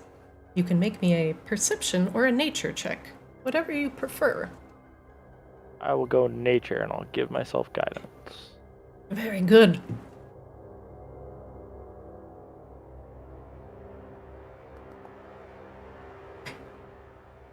The rot that is, the rot has occurred between the yams has caused some additional mold to sprout between the aging vegetables. I want to try cutting it with my knife. Yeah, I was gonna firebolt it to see if that would burn it away. I think you might want to save your magic. See if I can just use heated metal. It's a cantrip. I can cast it at will. I'm not using any of my magic.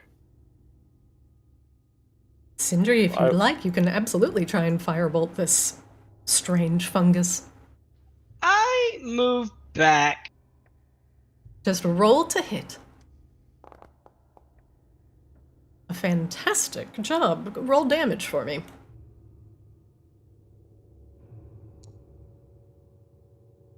With precision and honed skill, Sindri blasts the first strands of webbing with a firebolt, and immediately, against the fire, it shrivels up and disappears. There is still additional webbing, 2 large bundles of it deeper in, but the first part of it was very easily cleared by your fire. I will move up and attempt to blast the next one. All right, roll to hit again. Whoa! Sindri with a crit. I will allow you to get both of them if you do enough damage. You could potentially get them both in one go. And that'll do it. Sindri aims, getting both of the remaining strands of mold and fungus with the firebolt, burning them away. The rest of the yams, it is still a tight squeeze in here and will require some athletics or acrobatics to get through. But now that Sindri has burned away the sticky mold, it will be significantly easier for you to do so. All right, so who's gonna go first? I will not go first. Mumu, you have an axe, right? Yes, I do. I want to heat his blade, and you should go first, Mumu, and clear out anything. See if you, because you're the largest. See if you can like hack away some stuff, so you can have room. Okay. I could do that, right, Lydia? Yeah, absolutely. All right. I heat metal his blade of his axe and tell him to start clearing a path.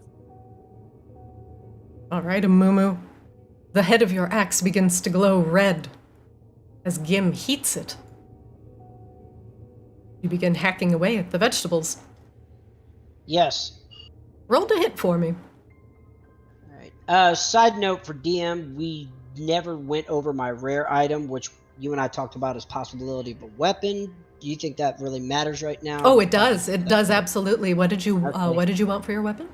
All right. Well, we had to come up with 3 items, correct? Yeah. Okay. One was a Dragon's Wrath weapon. Yeah. The other was the Giant Slayer battle axe. Oh, yeah. Okay. Or the other one was the 2+, just a 2+ weapon. It just does really well. And the Dragon's one would be more than likely a frost weapon, since I hail from the frozen tundra. It'd probably be frost. And the Giant Slayer, because it's a family passed down. Both of them passed down to me, so I'll let you decide, madam. And then I also, have given you I have bequeathed you with the power of the the Giant Slayer battle axe, and you can now use it to hack away at your yams. It's yammer time! It's yammer time. Okay, so I am going to attack, so I need to roll an attack, you said, correct? That is correct. So go ahead and open your sheet and then click on your Giant Slayer battle axe. You can just click on the die to put it in chat. And then you can hit that attack button that's in the chat. Hold up. I don't see the attack button. Wait, what? It's on the right side of the screen. Just like in the chat log. Like in the very right side of. Got it. Okay. Yeah. All right, and then. Yeah, those are all buttons that work. Normal. Okay. Mm-hmm. All right. You heft your heavy, now burning axe and bring it down on the yam. You hit it solidly. Roll damage for me, Mumu.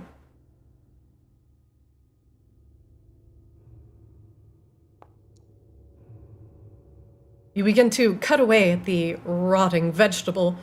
It yields against your axe, and you begin to make a much wider crevasse here. I continue forward. I'm sorry. Oh, sorry. As you continue to chop it, you sense a foul smell coming from this particular rotted spot on the yam. And worms begin to boil out. I want to smite them. I'm going to pause it right there, and I'm actually going to need everybody here to roll for initiative. Yay! Oh. How do I do that? Go ahead and double click to open your character sheet, and then It should be. Where's your initiative? It's just on the top of your character sheet, kind of under your character name next to your armor class. It just says INI. And you click on that.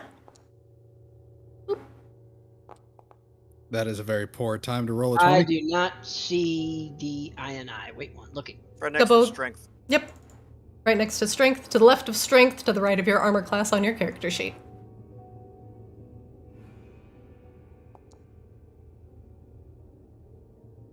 All right, perfect. I don't know how to roll though. Oh, you just click it? You just click it. I did roll it for you though already, Raffaella. So Okay. you won't be able to. So just so you don't cheat at like quote unquote cheat initiative, if it's rolled once, it won't allow you to roll again. So I had rolled it for you. All right, creepy music. For now, we will pause, and we will get a banger. Classic banger. At the top of the round, Montgomery, as a Mumu is chopping through the yams, he hits a particularly soft spot relatively deep, and the worms that were in the yams begin to pour out.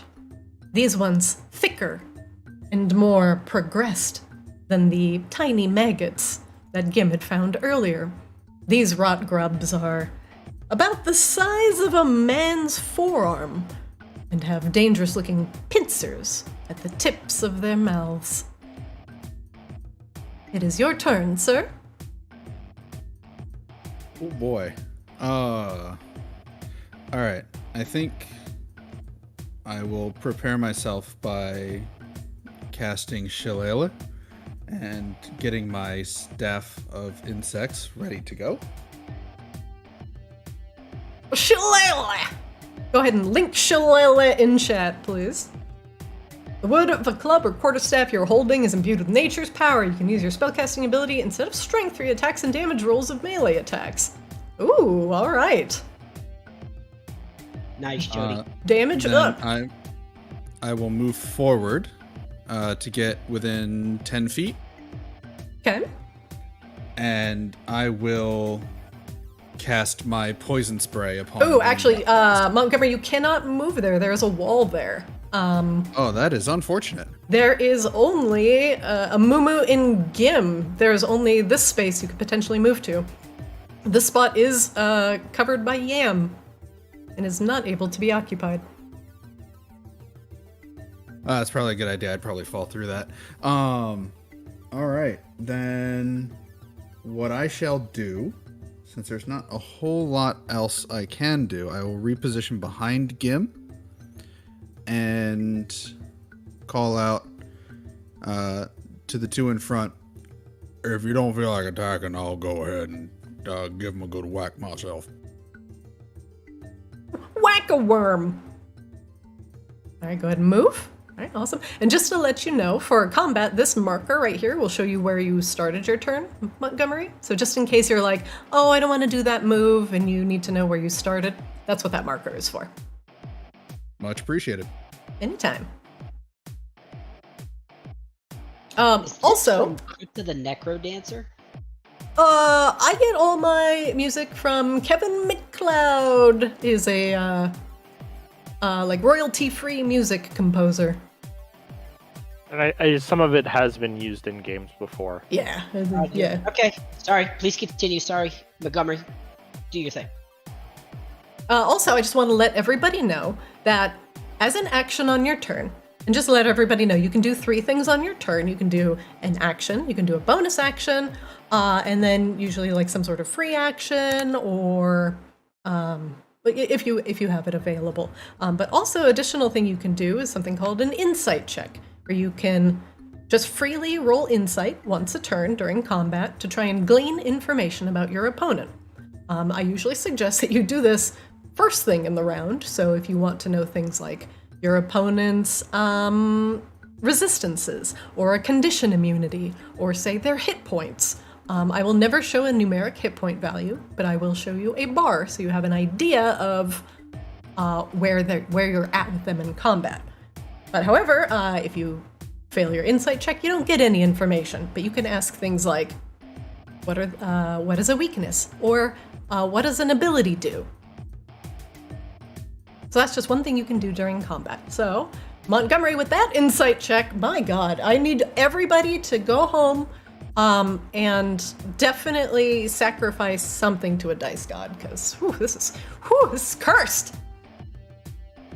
Mumu, you do not glean any, or excuse me, Montgomery, you do not glean any information about these rot grubs.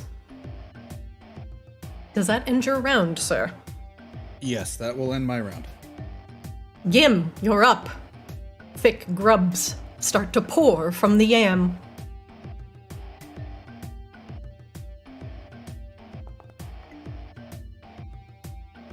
Gim, what would you like to know with a 17?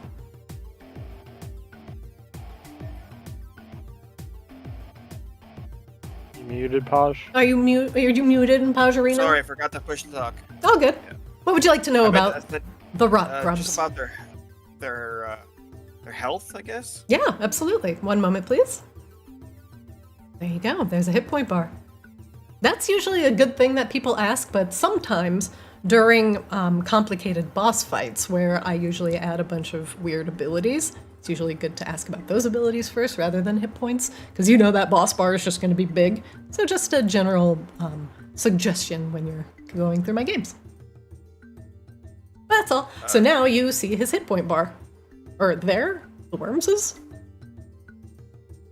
Okay, and I cast magic weapon on myself.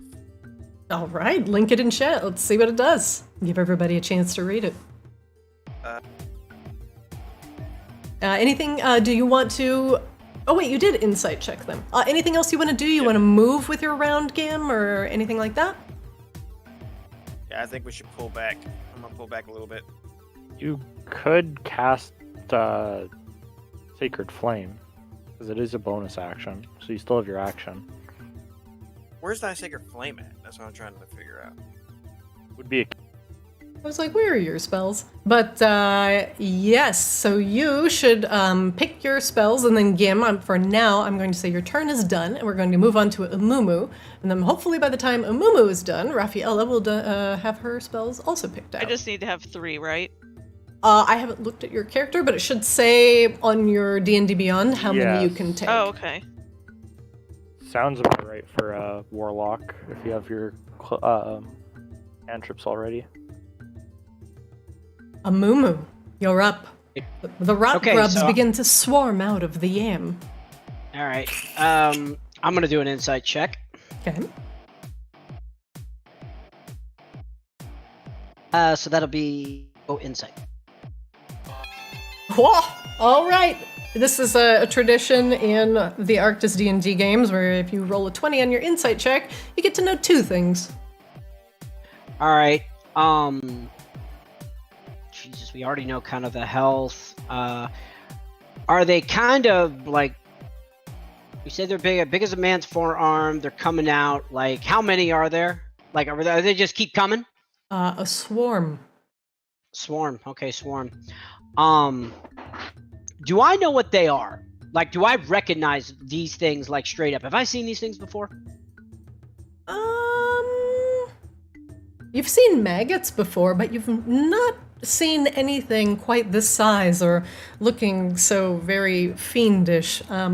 You would feel that having a parasite like this inside anything would mean certain death for the carrier.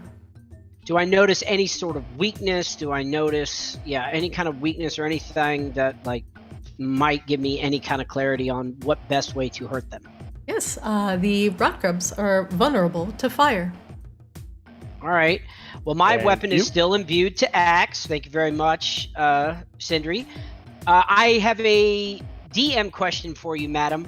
When I hit my axe onto them, does that count as, since there are multiple? By the way, my insight, did we recognize, you said a swarm, but when I hit my axe, does it's kind of like when you're hitting like a mob of flies in Warcraft, like you hit all of them together, or do I just hit one of the swarms when I attack? So I will answer this as a part of the second part of your insight check. When you are hitting swarms, Swarms can generally occupy the same space you occupy, which usually means that you are being swarmed or they're crawling on top of you. All of these critters are on you, so they'll occupy your space. But also, if you attack them, and they will gradually lessen in number and grow weaker. So the more you hurt them, the weaker they get. Okay, because I was thinking if instead of using the sharp edge of my axe, if I use like the whole axe, like a giant fly swatter. That will be a different question that I cannot answer for you. I have answered 2 questions. All right, well, I got the fire axe and a Mumu smash, so... Well, this is a question for Undina. I've already chosen the spells. How do I save it and or whatever? Once you're done in D&D Beyond, just view your character sheet and just make sure they're on there, and all you need to do is let me know, and then I'll do a quick import. AKA just confirm and close. Yeah, so I don't when I close my screen, it's not gonna change anything, right? So no, it should save if you've selected it. It should auto save. Okay, that's what I'm checking because I don't see like a save button. No, it auto saves. Are you good? Are you done? I'm good. Okay. Right. I'll just do that import real quick. Mumu, are you attacking? I am attacking. I am the front line. They're scaring me. Get them off. Let's fucking die. All right. So how do I do this here? I got to click my axe. Mm-hmm. All right. There you go. Gim, I am importing you.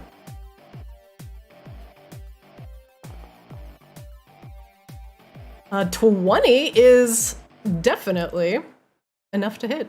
Gim, you are looking good. Your spell list should be good to go. Oh my god, yeah.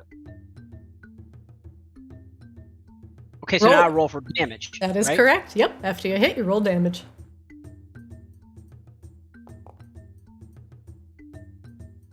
All right, 11 slashing damage. Mumu, as you begin to bring your axe down upon the rot grubs, they're so squirmy and slimy that your axe is kind of sliding in between them, and you notice you're just not really getting all the damage that you want to get through with chopping them up so inefficiently. Is this weapon still heated?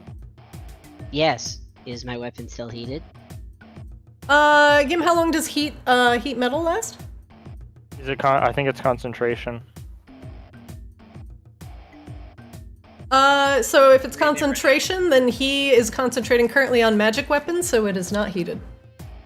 Okay.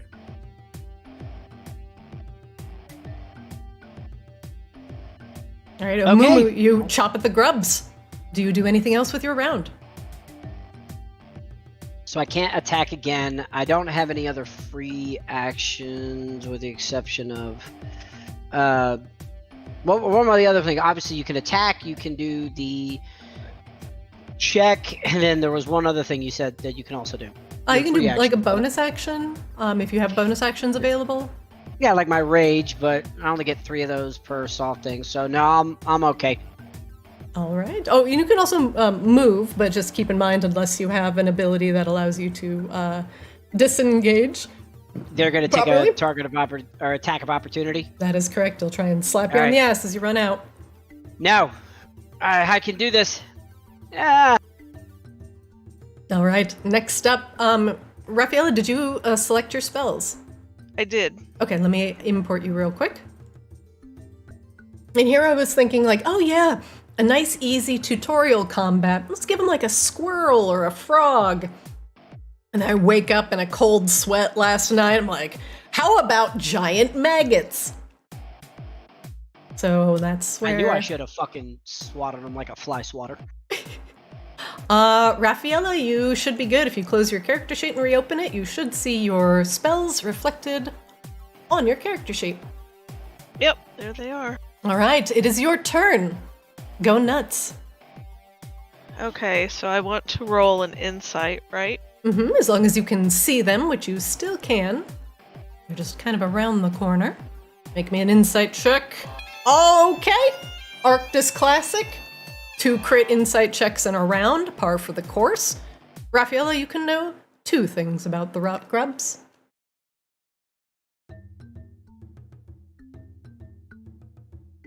You can ask things like, here's some examples.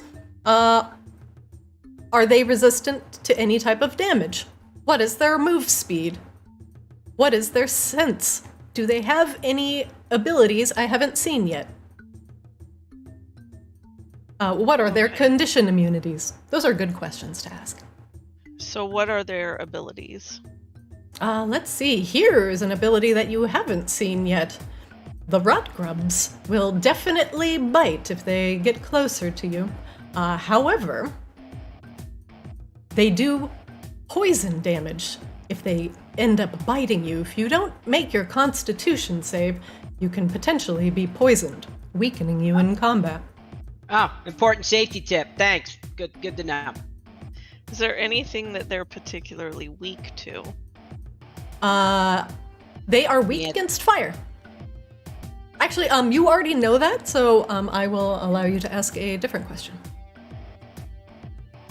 You can ask what they are resistant to. That's a good one. What are they resistant to? They're resistant to slashing damage. That's good for a Mumu. Okay. It's not good for a Mumu. Okay. Mumu was like, Good that he I knows want that now. battle Yeah, axe. well, I know now, and I got a plan. I know that I'm intellect of 9. Mumu's over here playing Whack-A-Worm. Okay, so now I can do 2 things, right? You can make an action, you can move, and you can do a bonus action. Casting a spell is usually an action, unless it says otherwise. I would like to do an Eldritch Blast. I love to see it. Go ahead and cast it in chat. You just click on it. That's Mage Hand. Yeah, I clicked the wrong thing. Put in the Eldritch Blast. There we go. A beam of crackling energy streaks towards a creature within range. Raphael, do me a favor. I want you to right-click the rot grubs.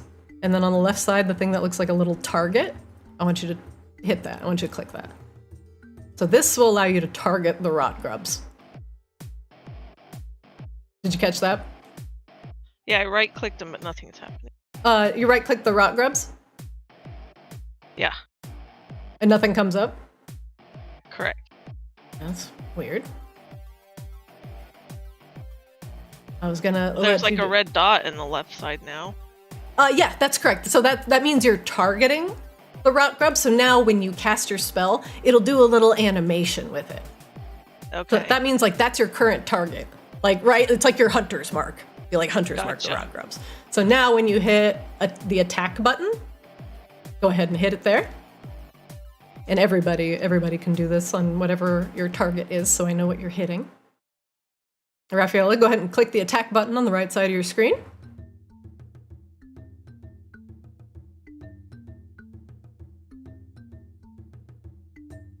Raffaella, hit the button. It's in the It's in chat. It's in chat. Oh, gotcha. Yeah, it says it right Okay. there. Okay, It'll okay, always okay. say the ability that you click. So just hit the Gotcha. attack button there. Then I hit normal. Mm-hmm. Okay. All right, a 12. A 12 is enough to hit the rot grubs. Yeah. Roll damage. Good job, Reffy. Oh, Ooh, low roll on the damage, unfortunately. 4 force damage to the rot grubs. Raffaella blasts some of the grubs. A few go flying, but plenty remain. Raffaella, you have used your action, so you have a bonus action. If you don't have a bonus action, you can move, and then you can end your turn. how do I know if I have a bonus action? Some of your To hex abilities it? will say. So, yeah, that's a bonus action. Mm-hmm. Okay, I would like to do that. So then Okay. I cast it. Yep, same thing. So you'd click it and just make sure it gets posted to chat. So that way that tells me that you're casting it. And then everybody can read it to see what it does. Question, Adina. So once everyone's had their turn, do we re-roll initiative or just keep the Nope, same order? same initiative. Why won't it pop in there? You have to hit the dice. You hit the part of it. dice, not the name. If you hover over it to the left of the name, there's a little die, and that posts it to chat. Yeah, it's just giving me a pop out.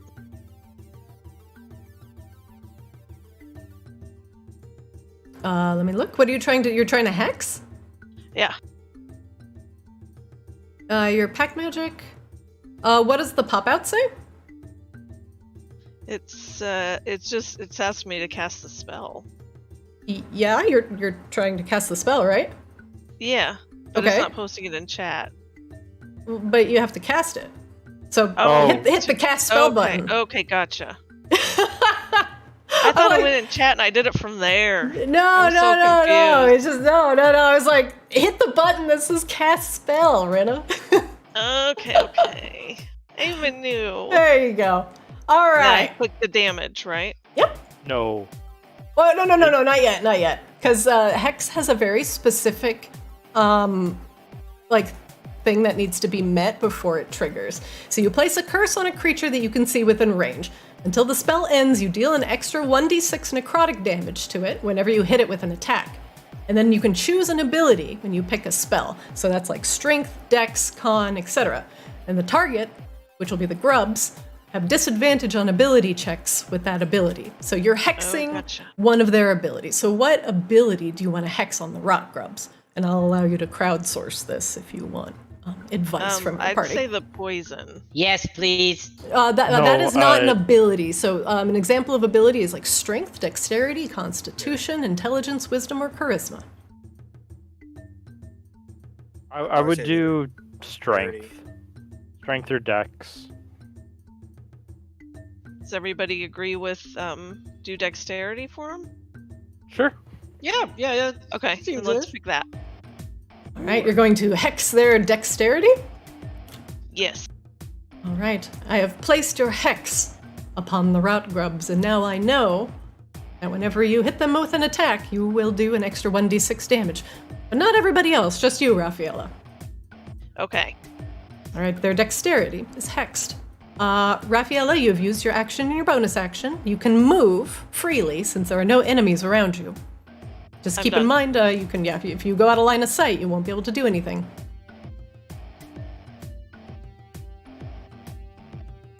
I am finished. All right, next up, the rot grubs. Disturbed from their rest, they begin to swarm on top of a Mumu, occupying his space, crawling up his legs, and trying to eat at any exposed flesh they can find. And they begin to bite.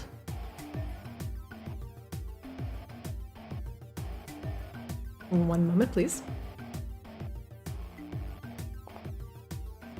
Mumu, does a 15 hit your armor class?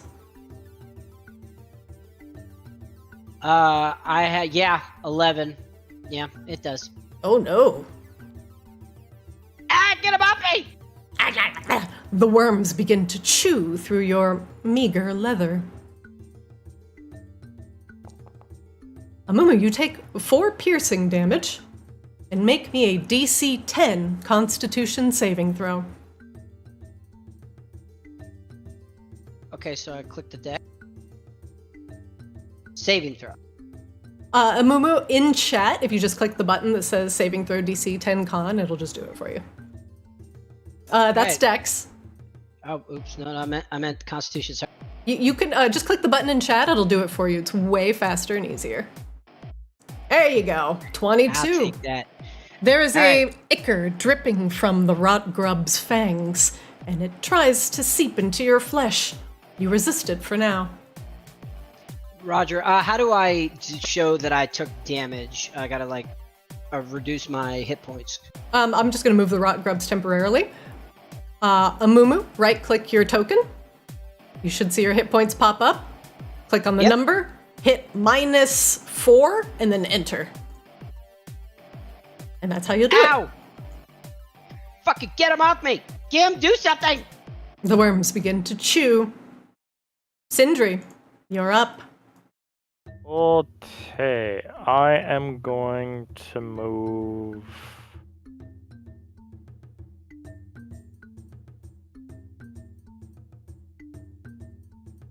here? Because I can still see the rock grubs, or do I have to move here? You can still see them there. Yeah, I can see your vision. They have half cover if you're doing ranged, but otherwise, any sort of magic spell should be fine. I'll go here so I can get a clear line of shot then. Sure. And I will firebolt. Ooh, all right, Sindri, and you are aware that the rot grubs are weak to fire.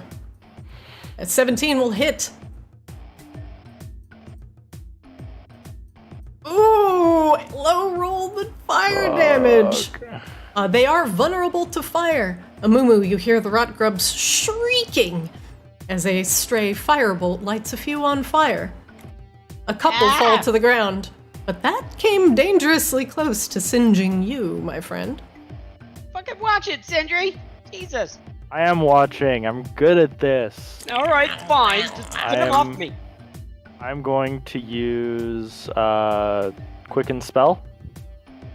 Ooh, all right. And we're doing it again. You love to see it. Nice. Save me, Tom Cruise. That's much better. Good attack roll. Roll damage. All right, 10 fire. Since they are vulnerable to fire, they take double damage. The next bolt, Sindri fires with quickened precision. Almost encompasses a Mumu in a brief conflagration. But when the flames are gone, all the worms lie dead at a Mumu's feet, and a Mumu himself unscathed. And I am going to do this because it's fun, and I'm going to use my Astral Shard because I used the metamagic option. I'm going to teleport over here. Okay. Nice. Just because I can. Well played, Sindri. The worms twitch slightly, but they are no more. Oh, sorry, I deleted a Mumu. I deleted him. He's gone. He's gone woke up. forever. Not like this. Chrissy, wake Not up! like this. All right, so are we find out he has free? a phobia. It seems like chopping through the yams may not be the best idea, as you notice that additional worms still wriggle behind. But you've managed to create enough room for most of you to squeeze by with a relatively easy athletics check. All right. Oh, sorry. Go ahead. Mumu, don't go past the last of the yam. We still need to see what's over there by yourself. Okay. Can I kind of climb up the side a little bit just to kind of poke my head up to do kind of like a little recon to see what's up? You can absolutely try. Roll athletics for me.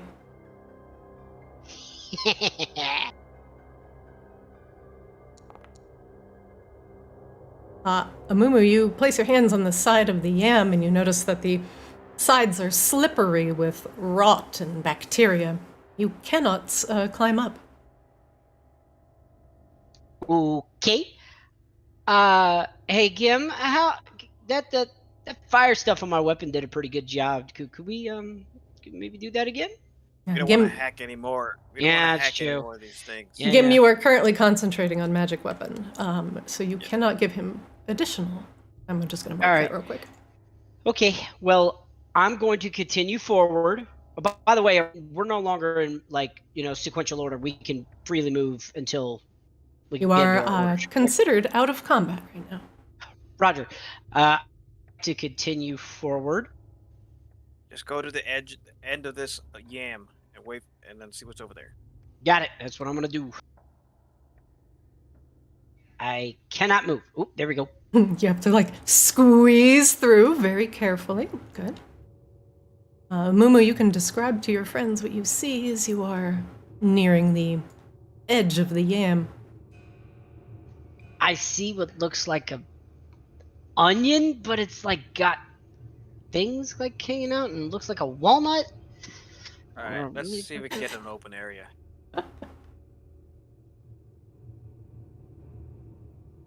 I do have a question. One moment. Yes. Do the yams look like something a spider could traverse? I'm having a thonk. Spider climb the yam. You could most certainly try. If it behooves you. Ascend the yam. But from what you saw, at least Mumu with his bare hands, it was too sticky. There seems to be some sort of sliminess to the yams.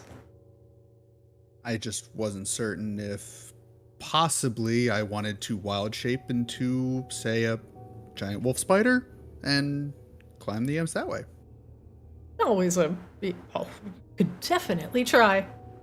Gim, you press your way in front of a Mumu and to the front.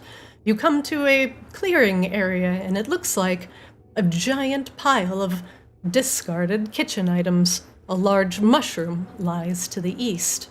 There are other small mushrooms sitting around, growing through cracks in the rotting wood. Unshelled acorns lie on the table as well.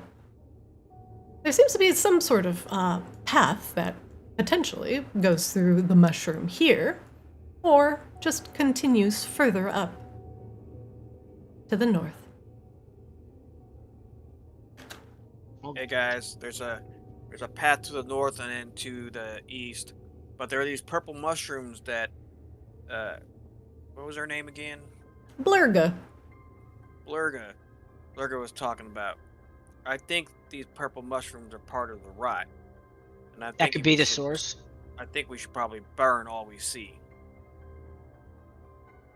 Okay, I will All right. make my way over there. Do you need a acrobatics check? One moment. Adina, to get over there, do you need an acrobatics check? Hold on 1 second. I need a Mumu Oh. and Gim to make me a perception check, please.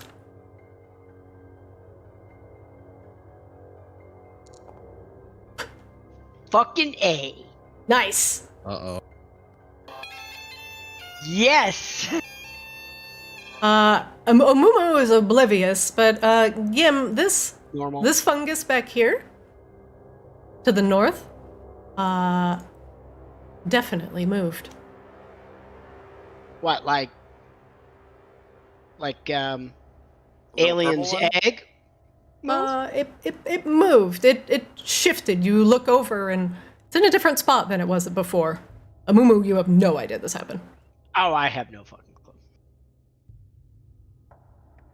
The one in front of you has not done anything. Still want to set it on fire. I do have a wand of Sindri, fireballs.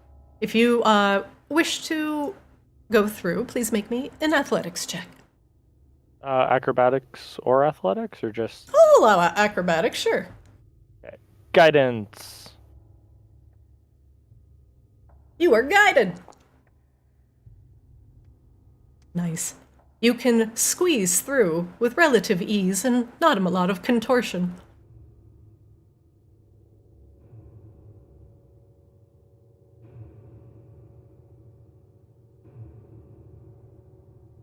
Gim, the Hey, fungus, If looks the at north you. mushroom's moving closer to us, I need everybody over here. I cannot move my character. I will move you. It's a very tight squeeze, so it's actually meant for Okay. me to move you through. Okay. Can I move to like up? Let me see if I can do. Move up a little bit because that purple mushroom's coming towards us. I'm gonna Which stop you one? right there. Is it that one or that one? The north one. The one in front of us hasn't moved.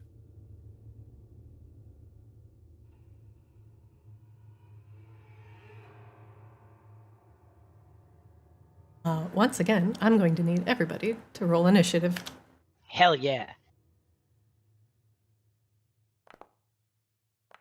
God damn it.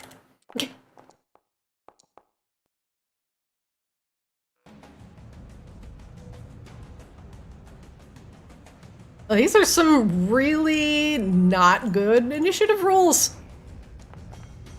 Gim, you definitely noticed that mushroom to the north was moving, so you are not surprised.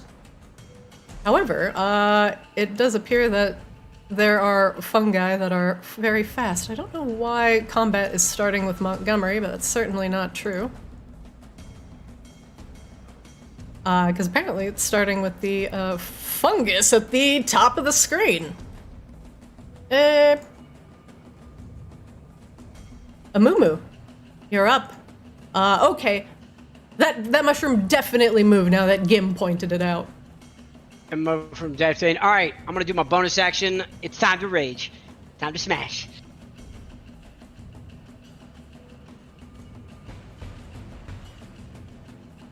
Put your rage in the How do chat, I do please. that? Same thing. So Rage. just click on the die on the left side of the name in your bar to post it in chat.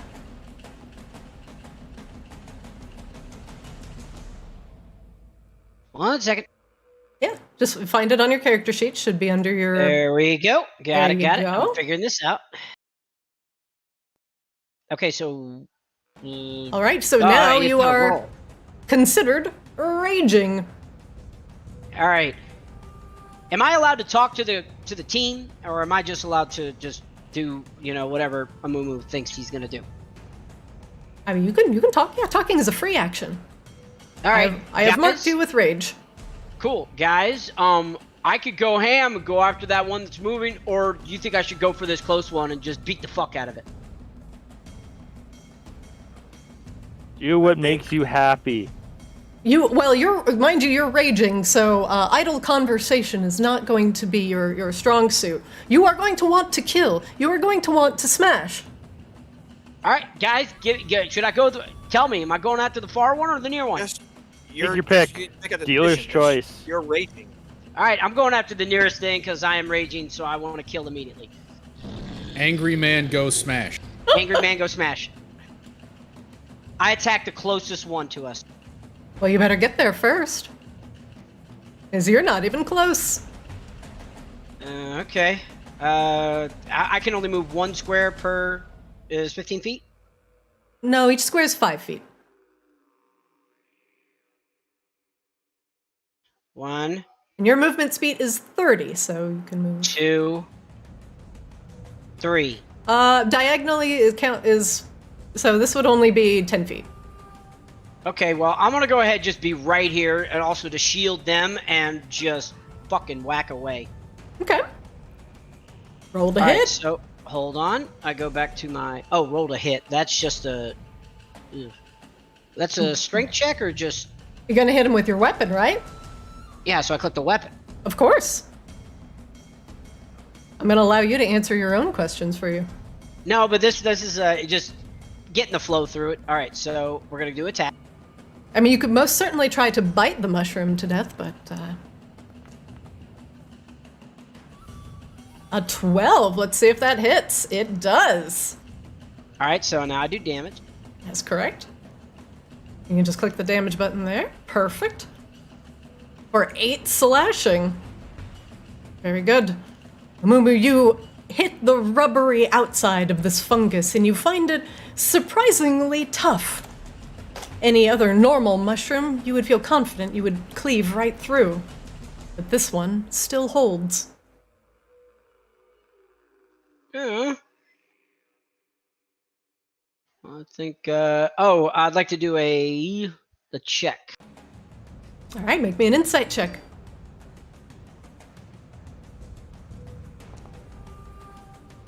A 14 is good enough to discern any information. What would you like to know? Health. Health. A very good choice. There you go. All right. Okay. So I got about half of it done. So yeah, that's. I think that'll end my turn. Bringing up the rear with the gear. Very good.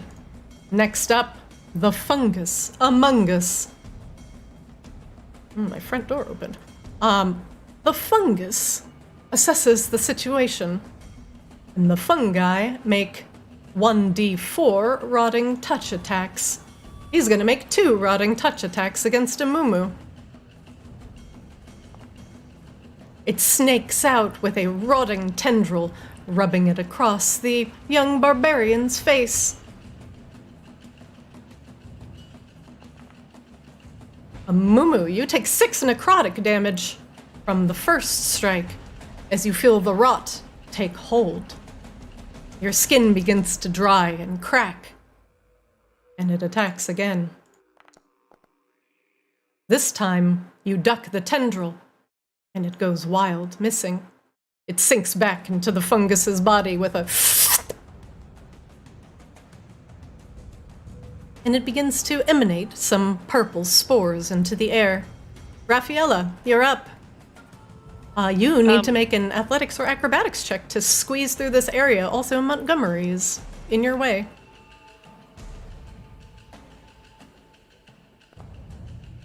Oh, okay. Raffaella, you can either, my husband brought me Fucking tendies. cat. My husband brought me tendies. You can leapfrog over Montgomery or slide expertly between his legs. What do you do? Oh, I'm gonna jump. Ah, between the legs, raise him. Oh no. You jump in front of him without any issue. That will only cost you 5 movement. You have 30 movement, so you can move 25 more feet.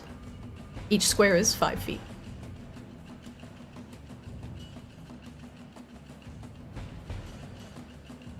You see the fungi that are not giving your guys any fun. Okay, so I want to roll some insight.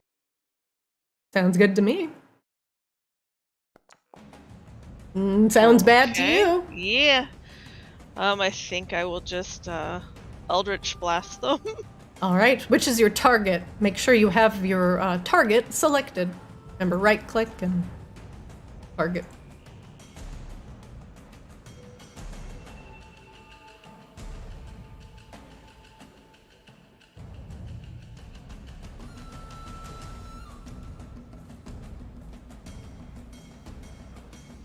Let me see that Eldritch Blast. I believe in you.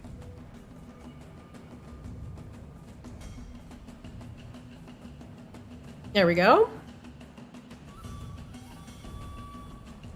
Roll attack. Just hit that attack button right there.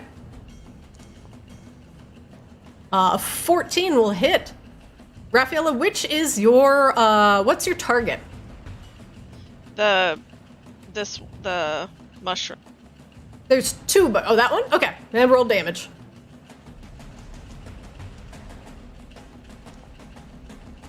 All right, you hit it for 10 force damage. Raffaella, you turn to it, and you blast it with a massive amount of energy. The fungus immediately explodes into a cloud of purple spores. Mumu, make me a Constitution saving throw. God damn it, Raffy. You're the one that beat on it. Mumu, the spores do not bother you. And the Fucking mushroom is yeah. gone. Raffaella, what else do you do with your turn? Done. Very good. Gim, you're up. I'm casting Cure Wounds.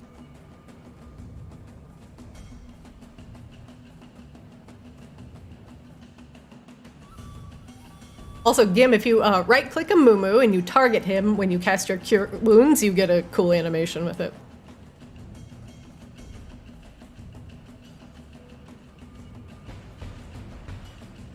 Save me, Tom Cruise. You Save hit the me, Jewish healing guy. button. Normal? Is it normal? Yeah. All right, you heal. There you go. Animation. Mumu, you get healed for 4. So just like damage, instead of -4, you would hit +4. Oh, thanks, buddy. Can I still do an insight check on the other mushroom? You sure can.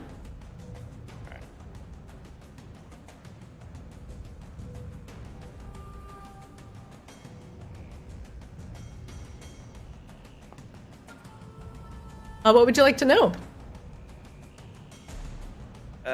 How fast these things move. That is a very good Very good question, question. Gim. Their walk speed is 5 feet. Okay, so we can kite this thing. Hey guys, this thing moves 5 feet per turn, I guess, or What? So- -1 RP. sorry. Let's just try to range this thing, get it from far. Mumu, stop going up there. Oh, but I want to smash. All right, I'm done. Fine. Montgomery, you're up. You're in Yamtown. Make me an athletics Oh, or fun. acrobatics check. Come on, Montgomery. We need you, buddy. Ooh, I'm not good at either one of these. Let's have fun. Oh, Montgomery, you, No. your body kind of gets like jammed. Jamma, you are stuck there. For now, Montgomery, if you wish to free yourself, you may do so. It will cost half your movement.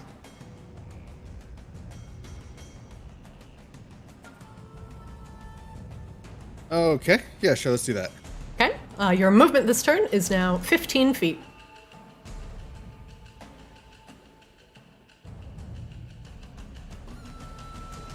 So that would be 15. Yep, just enough. You kind of pop out from in between the yams. All right. Let's see. So I see the fungus. We're having fun. We have an angry guy. All right.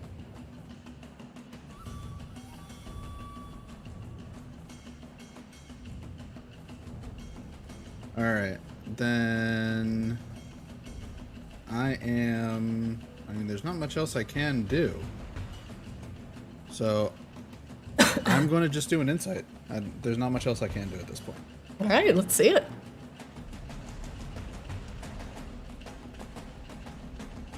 No. That's a mushroom. Sindri, you're up.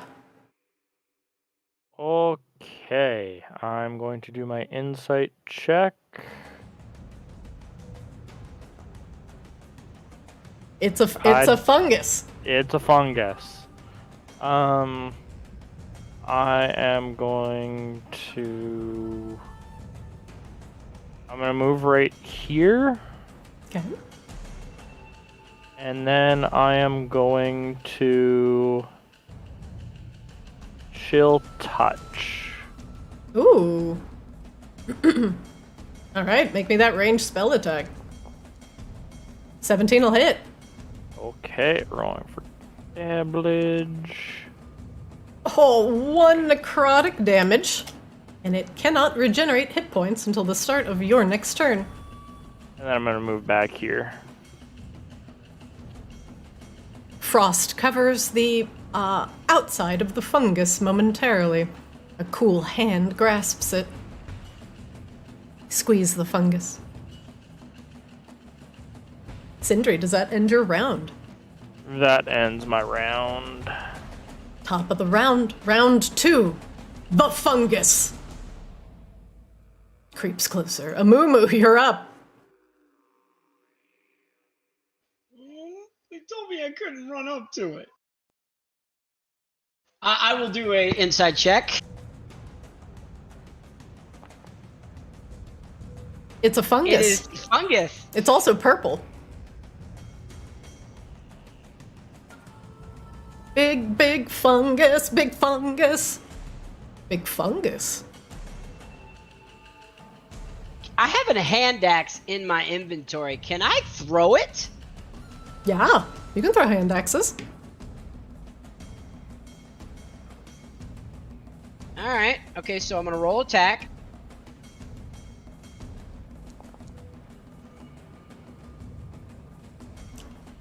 A 16 will hit, even with improvised melee.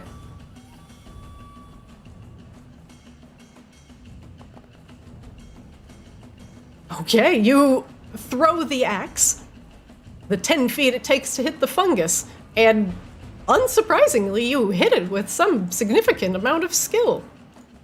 The axe is currently stuck in the fungus. Beep. All right. I'm gonna. Can I move after I attack or no? Yeah, you can. You can move whenever you want on your round. Move over here. Give my guys clear line of sight. Come in and fuck the purple fungus that I don't know what is up. And I end my turn. Raffaella, you're up. Okay. I want to do an insight check. What would you like to know? How much health does it have left? One moment, please. There you go. The fungus appears hurt, and purple spores are floating away from the hole the axe has left in its outsides.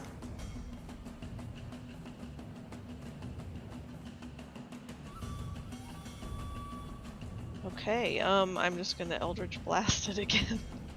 All right, love to see it.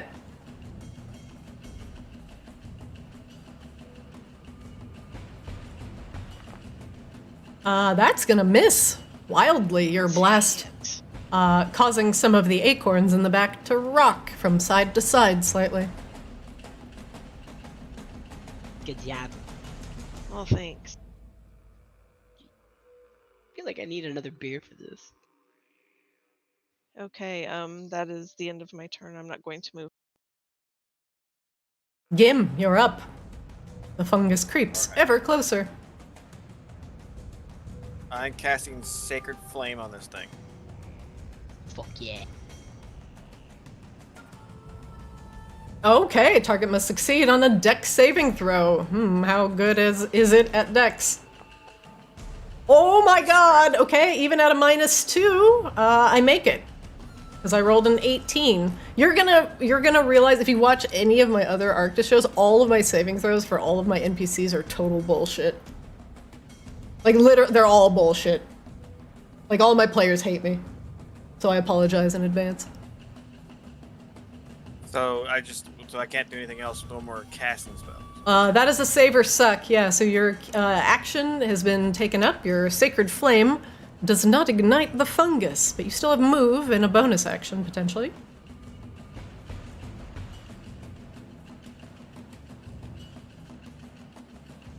I'm just gonna move back.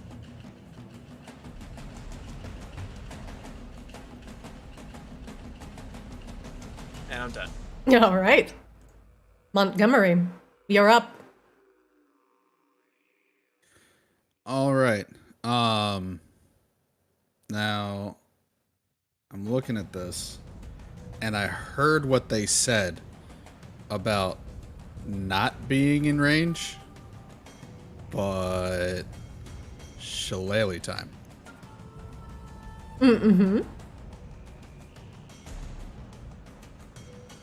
Shalala.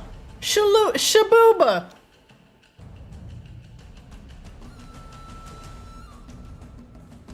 Oh, Lordy going in. All right, Montgomery charging bravely into the fray.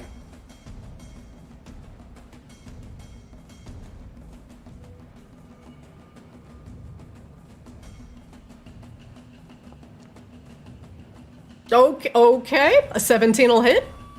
Nice targeting on the fungus, very good. Also love to see it. For 9 bludgeoning damage,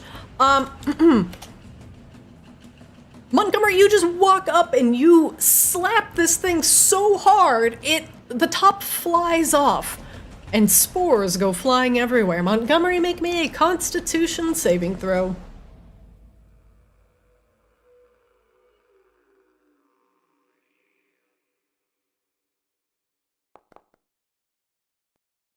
Okay. You wave away the spores as they get into the air, and you do not breathe them. The fungus deflates and turns into nothing but spores dissipating on the wind. Is my hand axe still there? Your hand axe falls to the ground. You Okay. can pick it back up if you like. I very much would like to do that.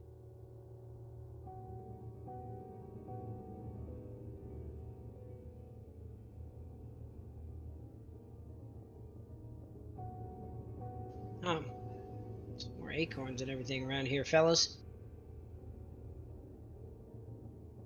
Yeah. There's a path to the right and there's a path to the left. Where do you guys want to go? Metagame knowledge tells me we go away from the baddies first, find the loot that the game developer put there, and then we go the way the baddies go. Why do you think I work like a game dev? Oh. Son of Wait, shit. Damn it. We've all played like action games, found out we were going the right way, and then doubled back.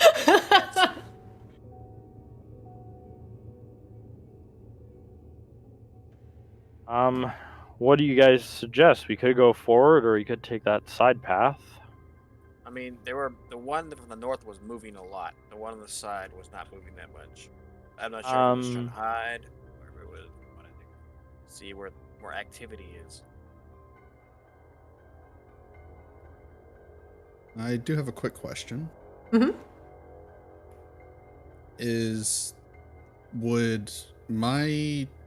Would a nature check or my herbalism kit help me to identify this rod as something I may have seen before, I'm aware of? Yeah, make me a nature check. Would my herbalism kit come into this? You know what? I'll let you make this check with advantage.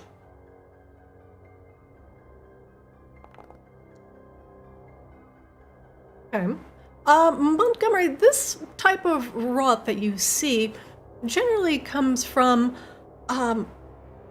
if the vegetable or fruit has been too ripe and it gets too soft and, things start making their home and burrowing in there. But the way that this is rotted from the inside out tells you that this rot is magical in nature, but mimics the natural rot of death and will slowly weaken a target over time if afflicted to a living creature. The living creature growing softer and softer, losing strength and dexterity until they too become nothing more than ooze. Can I pick up, because I'm assuming like this is my sight line and I can only see like 20 feet before it gets dark, or would I have more vision? That is darkness, so the light that is coming in from the window ends shortly in front of you, and it is darkness beyond. Okay, would I not see farther, or do I have dark vision, or am I like what? You do not have dark vision. Oh, okay. Is there like a rock or something I can pick up off the ground? There is no rock on the table. There is yam. There is rot. There is some mushroom. There's some like dust or debris. I'll allow you to get in some of the granite and some of the dirt that's in the mushroom. I just want something to cast light on, and then I wanna just chuck it in here to see if I can see anything to illuminate that area. Oh, sure. Yeah, that's smart. All right, so you grab a rock out of the base of the mushroom and you want to cast light on it? Yeah. And then I'm gonna huck it 30 feet. That way? Yeah. What's the radius for light? Light is 10 feet in any direction. Or you touch one object, it's 20-foot radius, and then dim for 20. Okay, 20 and 20. Okay. And what color would you like your light to be, sir? Green. Hot Green. pink. You don't get to choose. Aww. All right. Sindri grabs a rock from inside the mushroom, and he grips it in his fist and casts light on it, and a green light begins to pulse from the rock. He tosses it. Boop, boop. And that is now what you can see. So Further look, inside, you see a slimy wall. And when you squint, the top of it has a meat-like texture. And as you scan the length of it, you realize it is rotting frog legs. Just the bottom half. yeah, so rotting frog legs this way. What do you guys think? I don't see a thing up here. Can I do a perception check to see if I see anything? Yeah, I can see like flickering. Yeah, make me a perception check.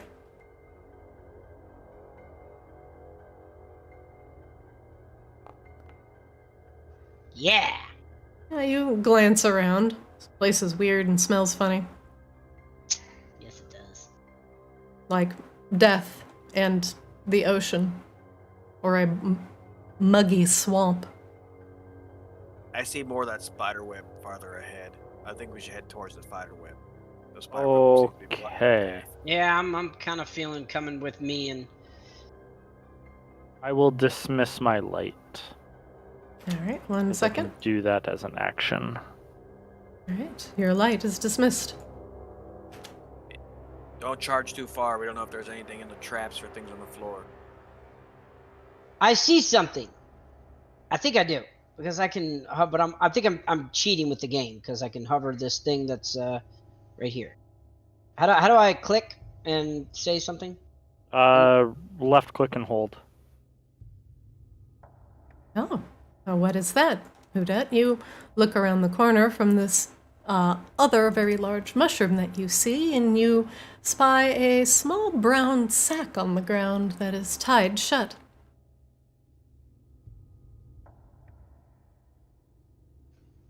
I'm gonna walk towards it. Perception check. Do I notice just to see if I notice anything like really obvious? Sure, you can roll, yeah. Alright. It doesn't look like anything out of the ordinary. The bag seems to be tied shut with simple twine. It's an old burlap sack. It's seen better days. Be careful, going. Mumu. Yeah, I'm going for it. Fuck it. Hold on, I have mage hand. I could Yeah, I can. possibly open that from far away. All right, I'm gonna stand here and be on guard. I'll move out of the way. Raph, you can do that then. Do your magic. Thank you, Raffy. Okay, so how do I do this? I just need to link it in chat, yes? Yep, that's correct. We're getting And better then, at and then this. you just need to tell me what exactly you are doing with your mage hand. I want to open the satchel. Or the Alright. burlap bag. 1 moment, please. You open the bag. You are a little too far to see what's inside, but there's something small in there. Can you dump it out, Raffy? Is it heavier than 10 pounds? It is not. Do you take it out with Okay. your mage hand? Yes. A cloudy vial filled with unknown liquid floats out.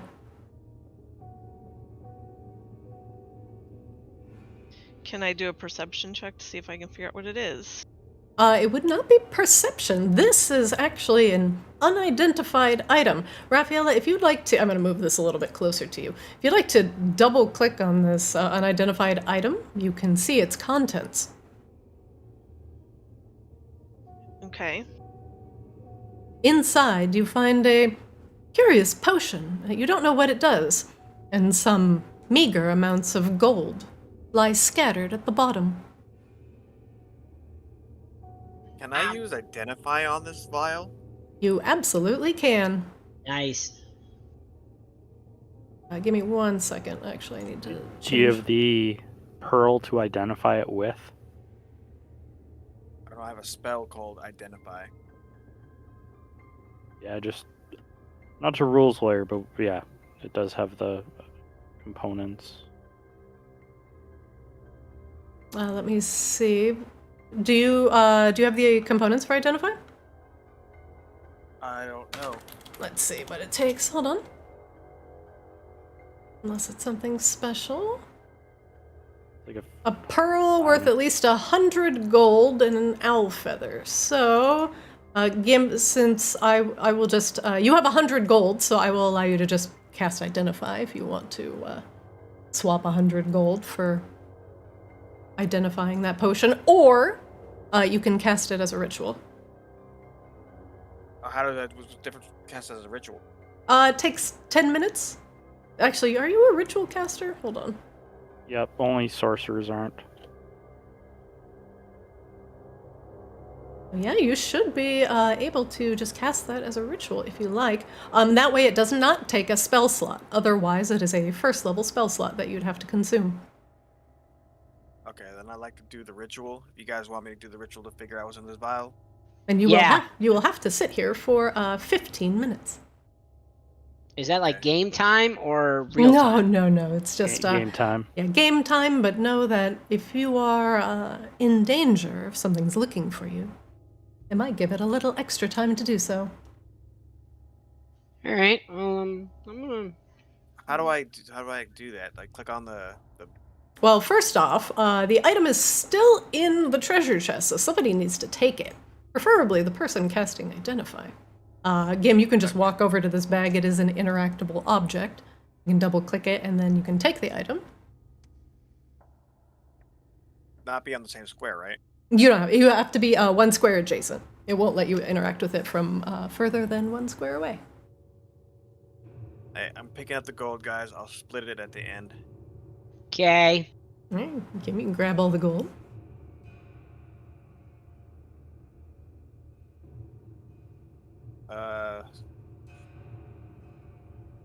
I'll just take it all.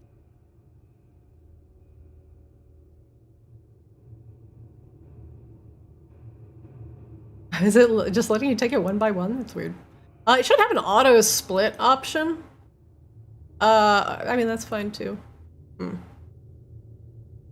Okay. I don't know why it's only 2 ways though.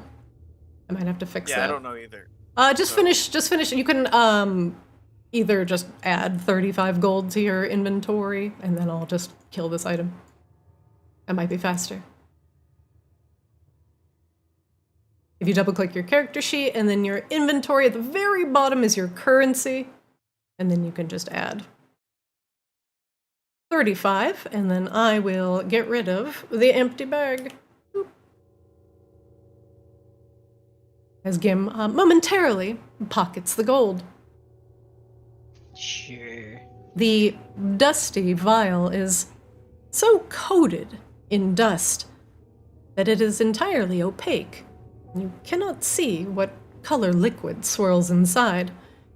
You most certainly take your magical means to identify. Gim, do you prepare your party for 15 minutes of hanging out in this very pleasant nightmare?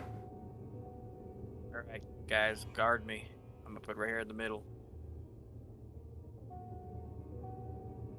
Alright, so how do I do this?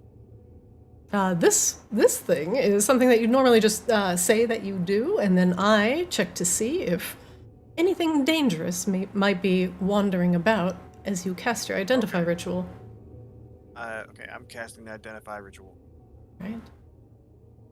For now, it is 7 o'clock. Before you finish your ritual, we will call the session here, and you will find out what is in this mysterious potion the next time we play. Yay. So that is just an introduction to like combat, kind of easing into it, using spells, targeting, making saving throws. So from here, things might get a little more dangerous. So make sure that you are very carefully going over your abilities and your spells, and that you understand what they do before you venture further into the kitchen nightmare. But otherwise, that will be it for today, and I hope you guys had a good time. Yeah. Thank you, Nadina. No, this is fun. So the stuff I have now that I Thank picked up, you, Dina. and I'll already Thank have you. it saved on this. Yeah, so everything that you pick up in this game is in your character forever, like in this tabletop. So it's all saved. Okay. So we'll just pick up exactly where we left off next week. You'll have the item, and then I will reveal what it is when we first start the session. Sweet. Okay. But yeah, that's it. You guys are free to go. Thank you for playing with me, and I hope to see you next Friday. Well, thanks. Yeah. Yep.